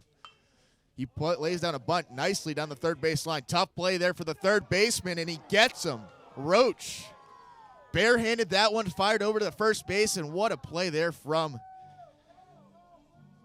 the third baseman, Jimmy Roach, as he ends the inning here in Oxford. So that's going to set us to the middle of the 6th inning, or head us to the top of the 7th inning with the Western Michigan due up Third. Fifth man in the order, Drew Devine. Sixth man in the order, Justin Forstel. And seventh man in the order, Sean O'Keefe, due up for the visitors from Kalamazoo after this quick break. Listen to Red Hawk Radio. With Miami up 5-0 on Western Michigan.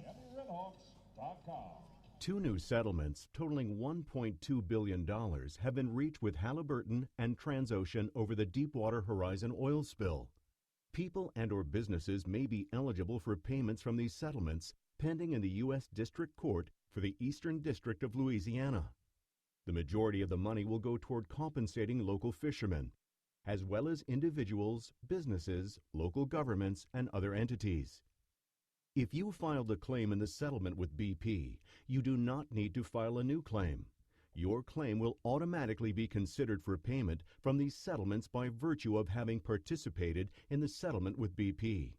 The settlements will not pay for any economic loss or personal injury claims. Go to GulfSpillPunitiveDamagesSettlement.com or call 1-877-940-7792. Paid for by the Halliburton and Transocean Settlement Fund.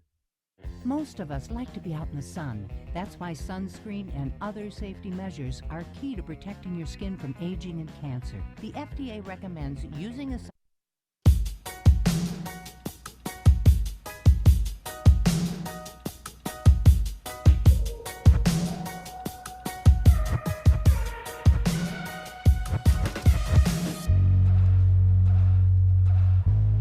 Back to action we go as we're going to get underway at the top of the 7th inning. Drew Devine stepping into the right-handed batter's box here against the starter, Jack Corbell, who's looked fantastic on senior night so far, or senior day so far, with 71 pitches, only surrendered 3 hits and 4 strikeouts. All of them have been swinging. And Drew Devine, who has one of those strikeouts in the top of the 1st inning, takes the first pitch for a called strike. As Corbell gets ahead in the count, 0-1. Devine 0-2 so far this afternoon with a strikeout. Grounded out to the shortstop, Will Vogelsang in the top of the 4th as he takes that second pitch, called for a ball that was low and in the dirt. Even counting out 1-1 with no outs. Redhawks up 5-0. Kenny Schierlinger alongside with you for Red Hawk Radio. And senior day here at McKie Field. That one swung on and hit deep into the center field. It's going to get down, bounce off the wall. Parker Maspin plays it off the wall, fires it over to Will Vogelsang for the cutoff. It's going to be a leadoff double there for Drew Devine.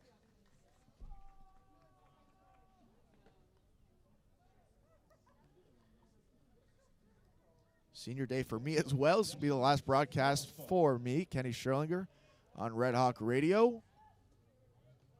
Graduation next week for all the seniors here on campus. Congratulations to everybody. Big milestone for anybody here as seniors are trying to send themselves out right here in their final home series and final game here on the campus of Miami University. So that's going to bring up Jesse Forstel, the catcher for Western Michigan. He takes the first pitch for a called ball, or a called strike, rather. Corbell likes to get ahead in the count early.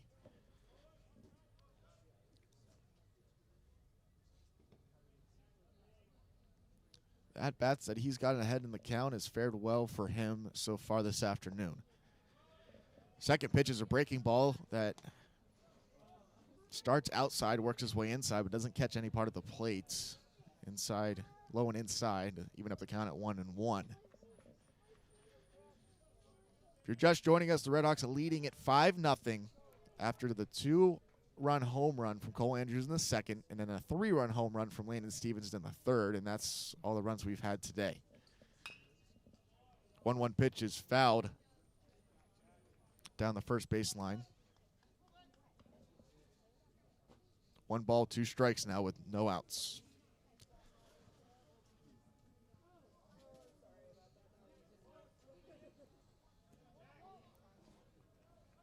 Forstel batting .231 on the season. He's 0 for 2 so far this afternoon. The ground out and a fly out. Corbell's pitch count up to 75. 1-2 pitch, check swing. They said he did go, and they're going to fire it down to first base. Cal Alvers, he gets it down the Reed Norberg for the first out of the inning.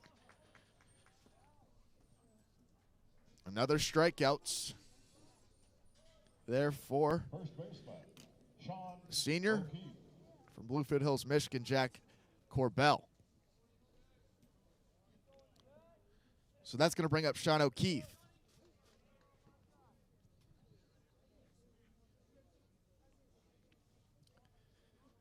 O'Keefe grounded out and flew out in the 5th inning, grounded out in the 2nd. So he's due up right now, steps in the batter's box, takes the first pitch. Low and away, taking Cal Alvers out of his stance to take the count to 1-0 with 1 out. Runner in scoring position. That's Drew Devine, who had the leadoff double to start the inning here. O'Keefe batting .256 in the year with 2 home runs, 24 RBIs. He can add to that total with a base hit here as he takes the 1-0 pitch for another called ball. Same looking pitch there. 2-0 now as O'Keefe gets ahead in the count.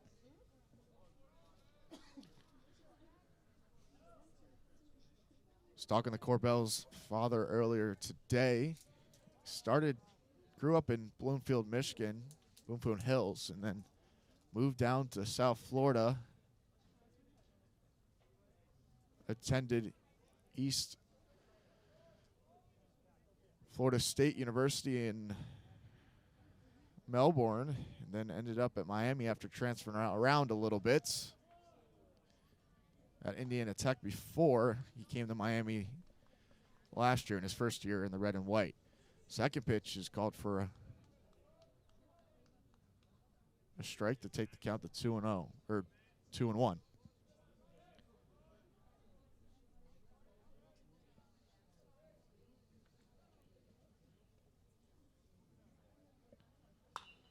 That one's popped up to center field. Parker Massman. Oh, nope, it's going to fall just short. And Will Vogelstein's going to take that one. And it's going to be 2 outs now for the Red Hawks here in the top of the 7th inning. Still up 5-0. Looked like Massman was going to take that, but then Will Vogelstein in shallow center field called him off to make the out. So Cooper Marshall coming up the bat, the right fielder for the Broncos.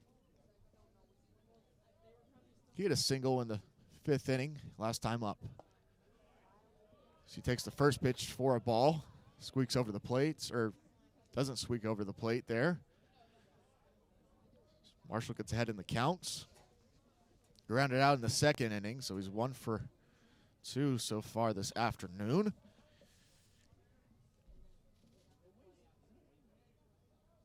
Marshall from Traverse City and Kellogg Community College.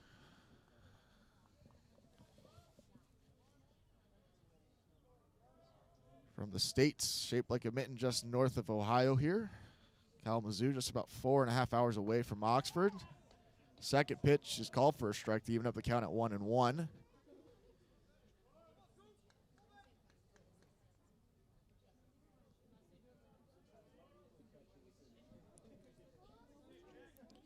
Runner in scoring position for Western Michigan, trying to get on the board for the first time this afternoon. The 1-1 pitch. Outside and away. Cal Alvers, the catcher for Miami, has to stretch out his glove to catch that one.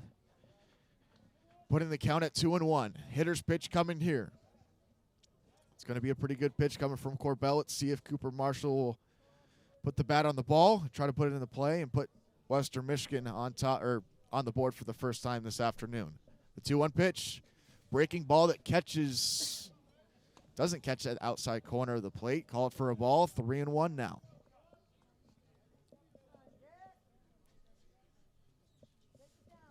Rain has stopped, but it's still a chilly day here in Oxford. In the middle of May, 53 degrees, feels like 54. But a pretty good crowd on hand so far Some of them trickling in. Some of the students trickling in for the second half of this ball game. So Corbell steps off the rubber, resets. Now he's ready for the 3-1 pitch. He comes home. This one swung on, popped up into left center field. Looks like Parker Maspin's going to catch it, and he does once again. The Redhawks get out of the inning unscathed and leave a man on second base after the leadoff double. Redhawks still lead it 5-0 against Western Michigan. They're going to be due up coming up in the bottom of the 7th inning. 7th inning stretch time here in Oxford, on campus of Miami University. You're listening to Miami Redhawk Baseball on Red Hawk Radio.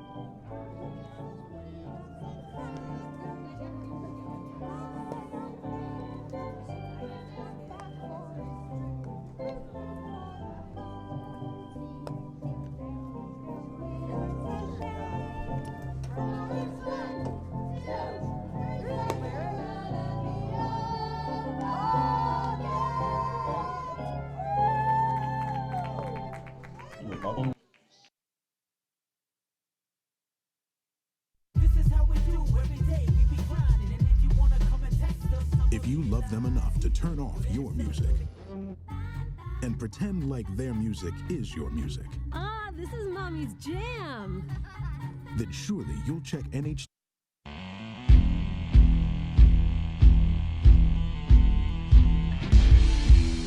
Seventh inning stretch now over here on the campus of Miami University, McKie Field in Hayden Park.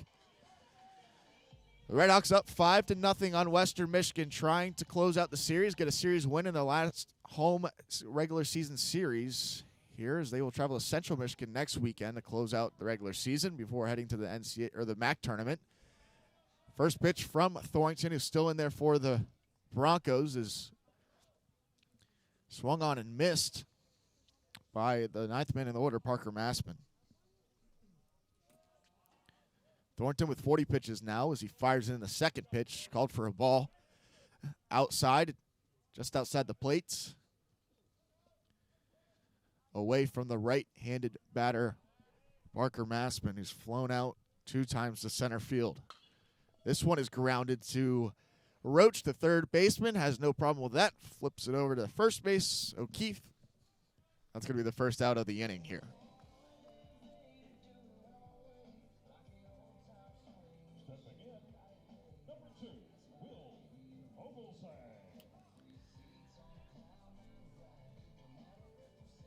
So that's going to bring up the top of the order with Will Vogelsang coming in to the right-handed batter's box here for the Redhawks.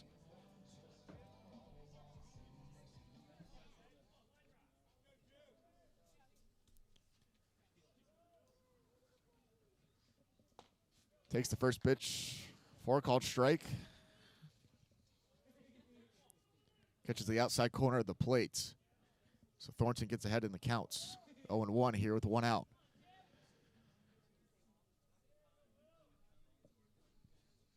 Oh, 1 pitch.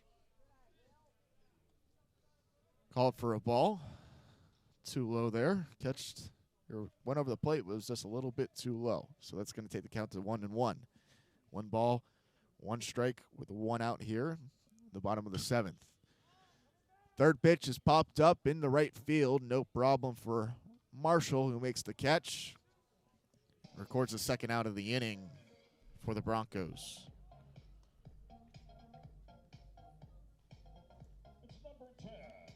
So that's going to bring up Reed Norberg, the first baseman, the freshman, who was 2 for 3 on the day with 2 singles. Grounded out in the first, single in the third, single in the 5th. Coming up for the 4th time this afternoon.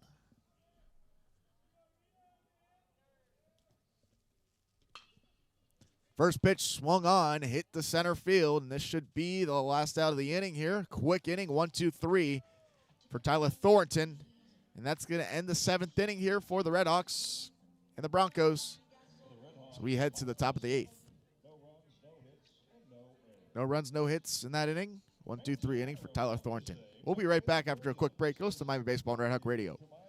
If you love them enough to sit through their favorite boy band with them,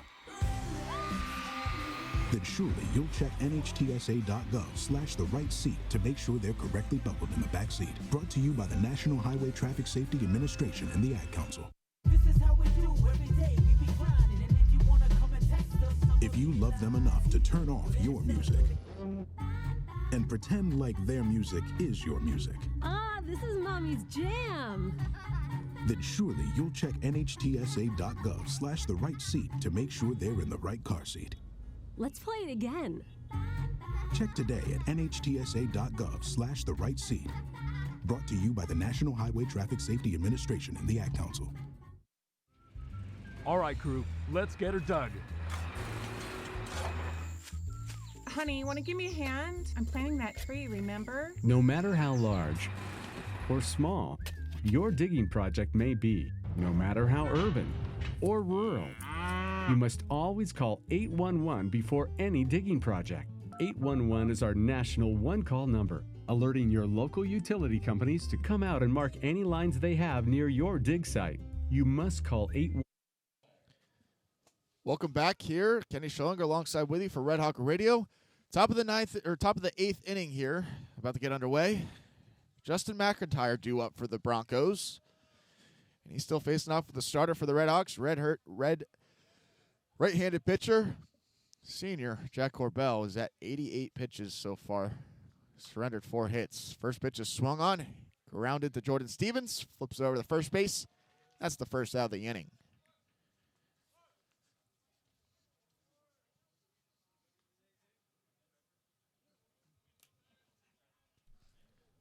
So that's going to bring us to the top of the order with designated hitter Andrew Stone, the lefty, making his way to the left-handed batter's box. Hawks the bat over his left shoulder.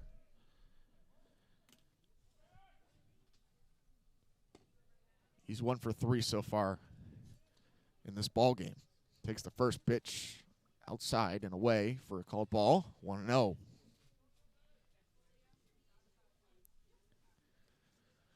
Stone was 2 for 4 on Friday. Had a pretty good day at the plate, but on a losing effort. Takes the second pitch for a ball. 2-0 now.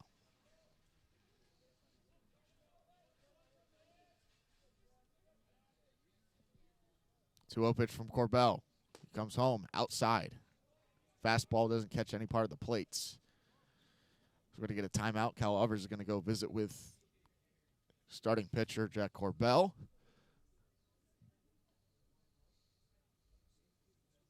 Stone yesterday had 1 RBI, 2 strikeouts. He was left on base. He wasn't left on base at all, but that was in a winning effort, 6-3. Star of the game for Western Michigan was Drew Devine. He was 3 for 4 with 2 RBIs and 1 run.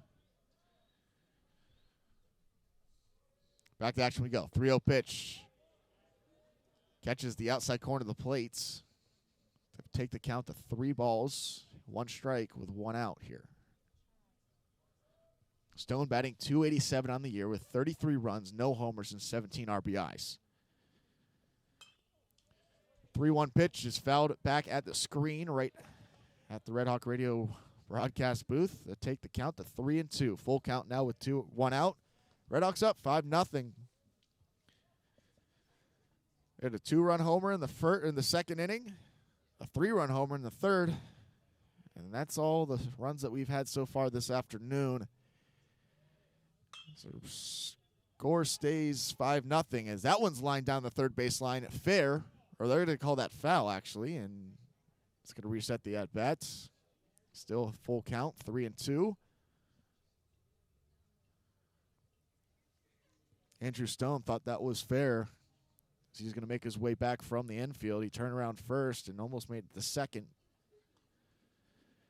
Now he's going to go pick up his bats. Reset the at-bat here. Really close play there for Andrew Stone. just a hair to the right. It probably would have been fair down the third baseline.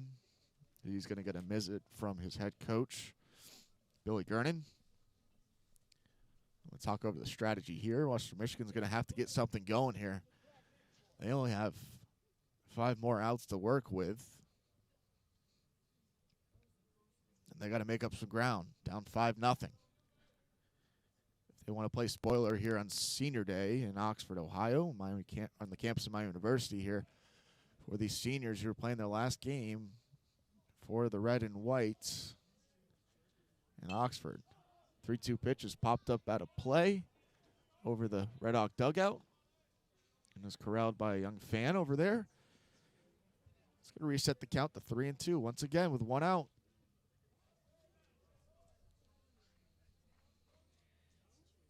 Quick moving ball game here as we started about 1:15 or 1:05, so just over 2 hours. That one slapped to left field, and Kyle Winkler is under it, makes the catch, and that's going to be the second out of the inning. Bringing up the second man in the order, Jimmy Roach.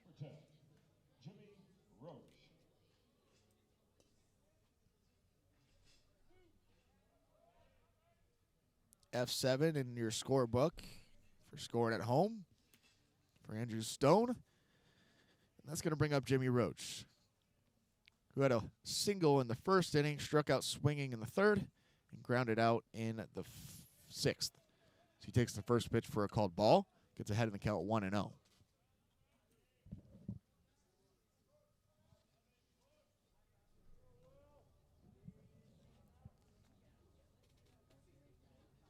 Corbell comes home. Swung on and fouled back at the backstop. Take the count to 1-1.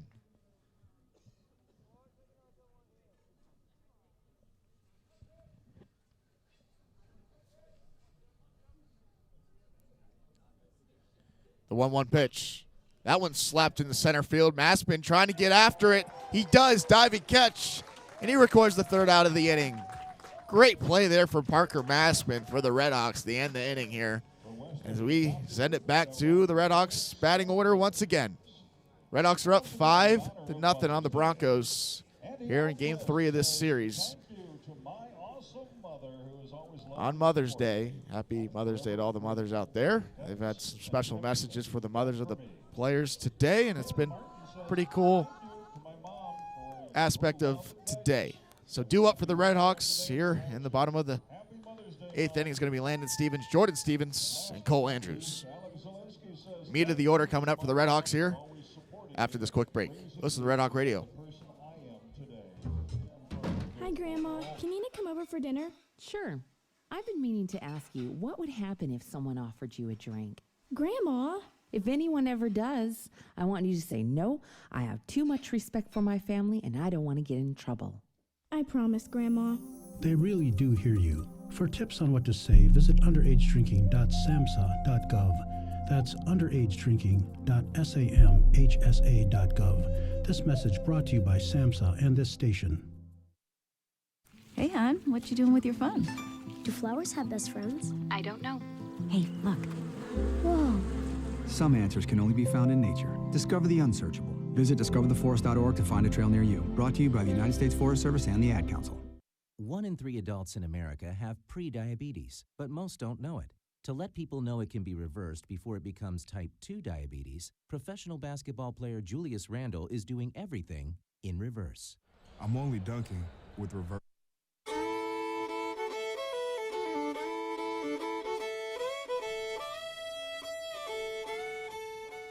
Bottom of the 8th inning underway as Landon Stevens steps into the batter's box and takes the first pitch that bounces to the plates for a called ball. 1-0 now with no outs. Landon Stevens at the plate. Jordan Stevens on deck. And Cole Andrews in the hole. Second pitch taken from Stevens. It's inside. It works close to him. He takes that one for a called ball. 2-0 now. Red Hawks up 5-0 here on Western Michigan here in the bottom of the 8th. That third pitch is fouled back at the screen from Landon Stevens. Put the count at a hitter's count, 2-1. Western Michigan will head home next weekend in their senior series against Ohio University to close out the season. Miami heading to CMU next weekend. That one's grounded out to third baseman, and they're going to call that safe. As Roach was too late, took his time a little bit there as Landon Stevens beats out the throw. Gets an infield hit. Start the bottom of the 8th. So it's going to bring up the other Stevens, Jordan Stevens.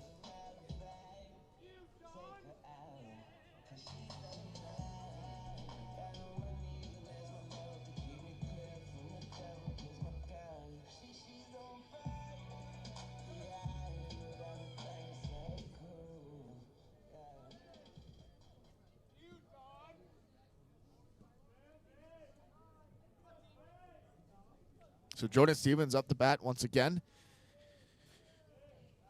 He reached on a walk his first time up, flew out second time up, and then grounded out his third time up. This is his fourth time up, but he also scored today as he was on first base when Cole Andrews came up and belted a 2-run shot out to left field.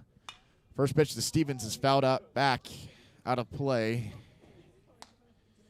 bringing the count to 0-1. Runner on first base for the Red Hawks. It's Landon Stevens as he beat out the throw from third baseman Jimmy Roach.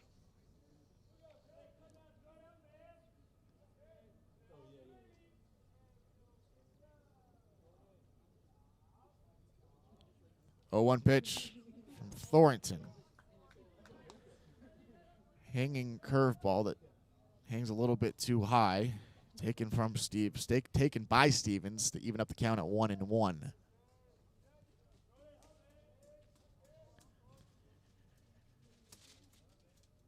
One pitch. Lined up the middle and played by second baseman McIntyre, who flips it over to Devine. And that's going to be a double play. As Jordan Stevens grounds into the 4-8-3 double play. Now that's 2 outs in the inning. Here in the bottom of the 8th for Cole Andrews, who comes to bat now with the bases empty.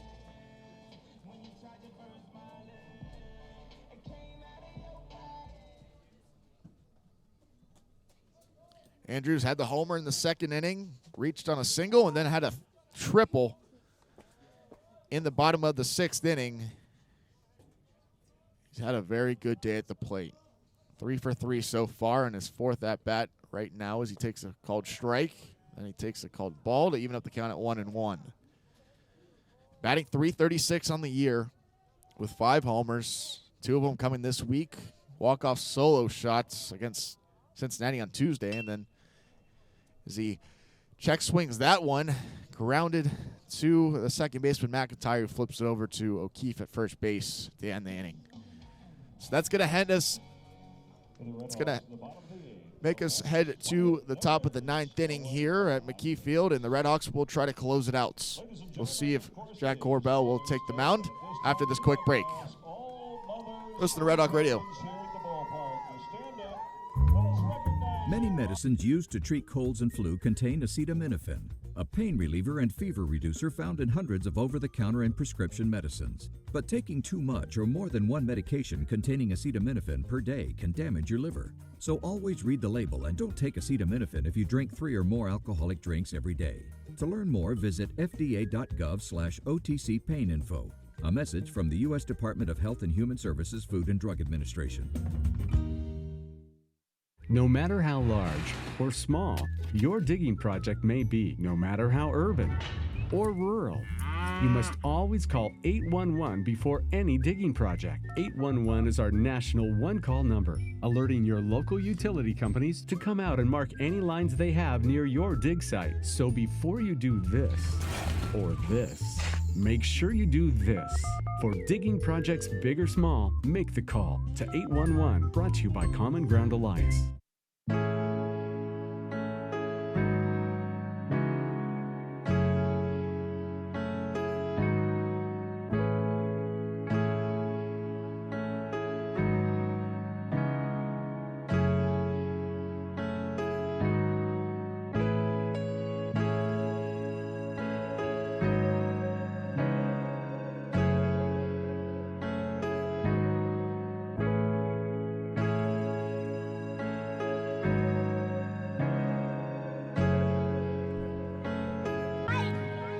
Back to action we go now here as Andy Almquist has entered the game and will take the mound here. Trying to get the save on senior day, the senior from Cincinnati, Ohio. Or he's from Liberty Township, Ohio, just north of Cincinnati, from Lakota East High School. Trying to get his last save at home in the regular season here as he fires in the first pitch for a swing and a miss from Blake Dunn, the center fielder, who's up for the first time this inning here. Another swing and a miss from Andy Almquist as he's ahead in the count 0-2 now. Blake is 0 for 3, reaching on a fielder's choice, reaching on an error as another swing and a miss, 3 straight pitches, 3 straight swings and misses, and another strikeout for the Redhawks, this time from Andy Almquist to get the first out of the inning. 2 outs away from closing out this 5-0 game and getting out of here with a win is the Redhawks. So that's going to bring up Blake Dunn. That's going to bring up Nate Grise, rather. Blake Dunn strikes out.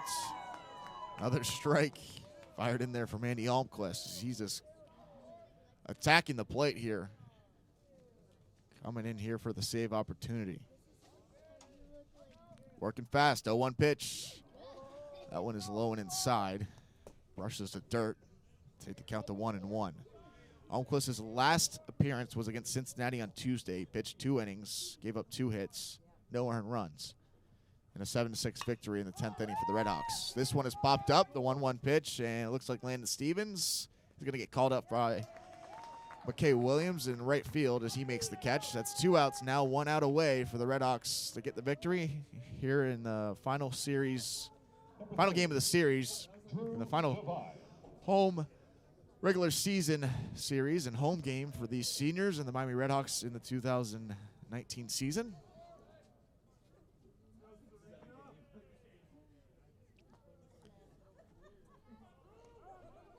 So Nate Grise flies out to the right fielder, Kay Williams, F9 in your scorebook, and that's going to bring up Drew Devine, a shortstop.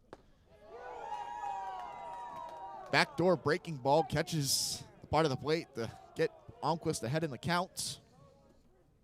Devine doubled his last time up in the 7th.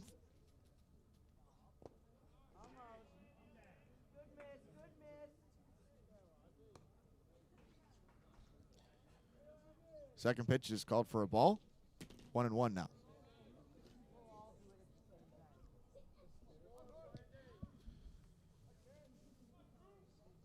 One pitch from Almquist. Inside corner of the plate to get ahead in the count. 1-2. Western Michigan down to the last out and last strike here. Drew Devine trying to extend the ball game here and get on base. The 1-2 pitch from Almquist. Swing and a miss. Breaking ball swung on and missed by Drew Devine. And that's going to end it here as the Redhawks come away with a victory on Mother's Day on Sunday, 5-0 here on Red Hawk Radio for Kenny Schierlinger. And we'll take a quick break, and I'll be back with this official final stats after this quick break on Red Hawk Radio. We'll be right back. Most of us like to be out in the sun. That's why sunscreen and other safety measures are key to protecting your skin from aging and cancer. The FDA recommends using a sunscreen with a sun protection factor, or SPF, of 15 or higher. Also, look for broad spectrum on the label. That means both harmful ultraviolet A and B rays are blocked. UVA rays age the skin, UVB rays burn, and both cause cancer. But the perfect sunscreen doesn't count if you use it wrong. Don't need sunscreen on a cloudy day? Wrong. 80% of UV rays still get through the haze. Only use sunscreen at the beach? Nope. Anytime you're outside, UV rays attack the skin, so you need protection. And you have to reapply sunscreen every 2 hours. Remember, SPF plus broad spectrum equal healthy fun in the sun. Visit www.fda.gov/sunscreen for more information. A message from the U.S. Food and Drug Administration.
Kenny Schierlinger here for the final stat line for Red Hawk Radio postgame. The only stat that really matters at the end of the day is the run column, and the Red Hawks had 5 of them. Western Michigan had 0. Going over the pitching for the Red Hawks and Broncos, Jack Corbell gets the win. 8 innings pitched and 100 pitches. 4 hits he surrendered. 5 strikeouts, and he gets the win, his 5th win of the season. The senior right-handed pitcher from Bloomfield Hills, Michigan, gets the win on senior day. Andy Almquist came in with a non-save opportunity, pitched 1 inning on 10 pitches, had 2 strikeouts, and he closed the deal for the Red Hawks in their victory. The starter, Jax Zott, got bounced after 2 innings. On 58 pitches, he gave up 5 runs and 3 hits, gave up 2 big home runs to Landon Stevens and Cole Andrews early in the ball game, and that's all the runs the Red Hawks needed. Thornton pitched 6 innings in relief on 57 pitches, gave up 4 hits, no earned runs. He did a great job keeping the score at 5-0, but Western Michigan just did not have any run support today, and they lose the ball game 5-0. So the Red Hawks win their final regular season home series against Western Michigan and improve to 36-14, 15-8 in the MAC. Western Michigan falls to 17-29 on the season, 10-11 in the MAC, and the Red Hawks will head to Mount Pleasant, Michigan, to play Central Michigan next weekend for the final regular season series of the season before they head to the MAC tournament. After that, Western Michigan will head home in Kalamazoo as they will host Ohio on their senior weekend. So I want to say congratulations to all the seniors for the Red Hawks. That's number 3, Jack Corbell, who got the win today. Andy Almquist, who pitched 1 solid inning today in the 9th inning to close out the victory for the Red Hawks.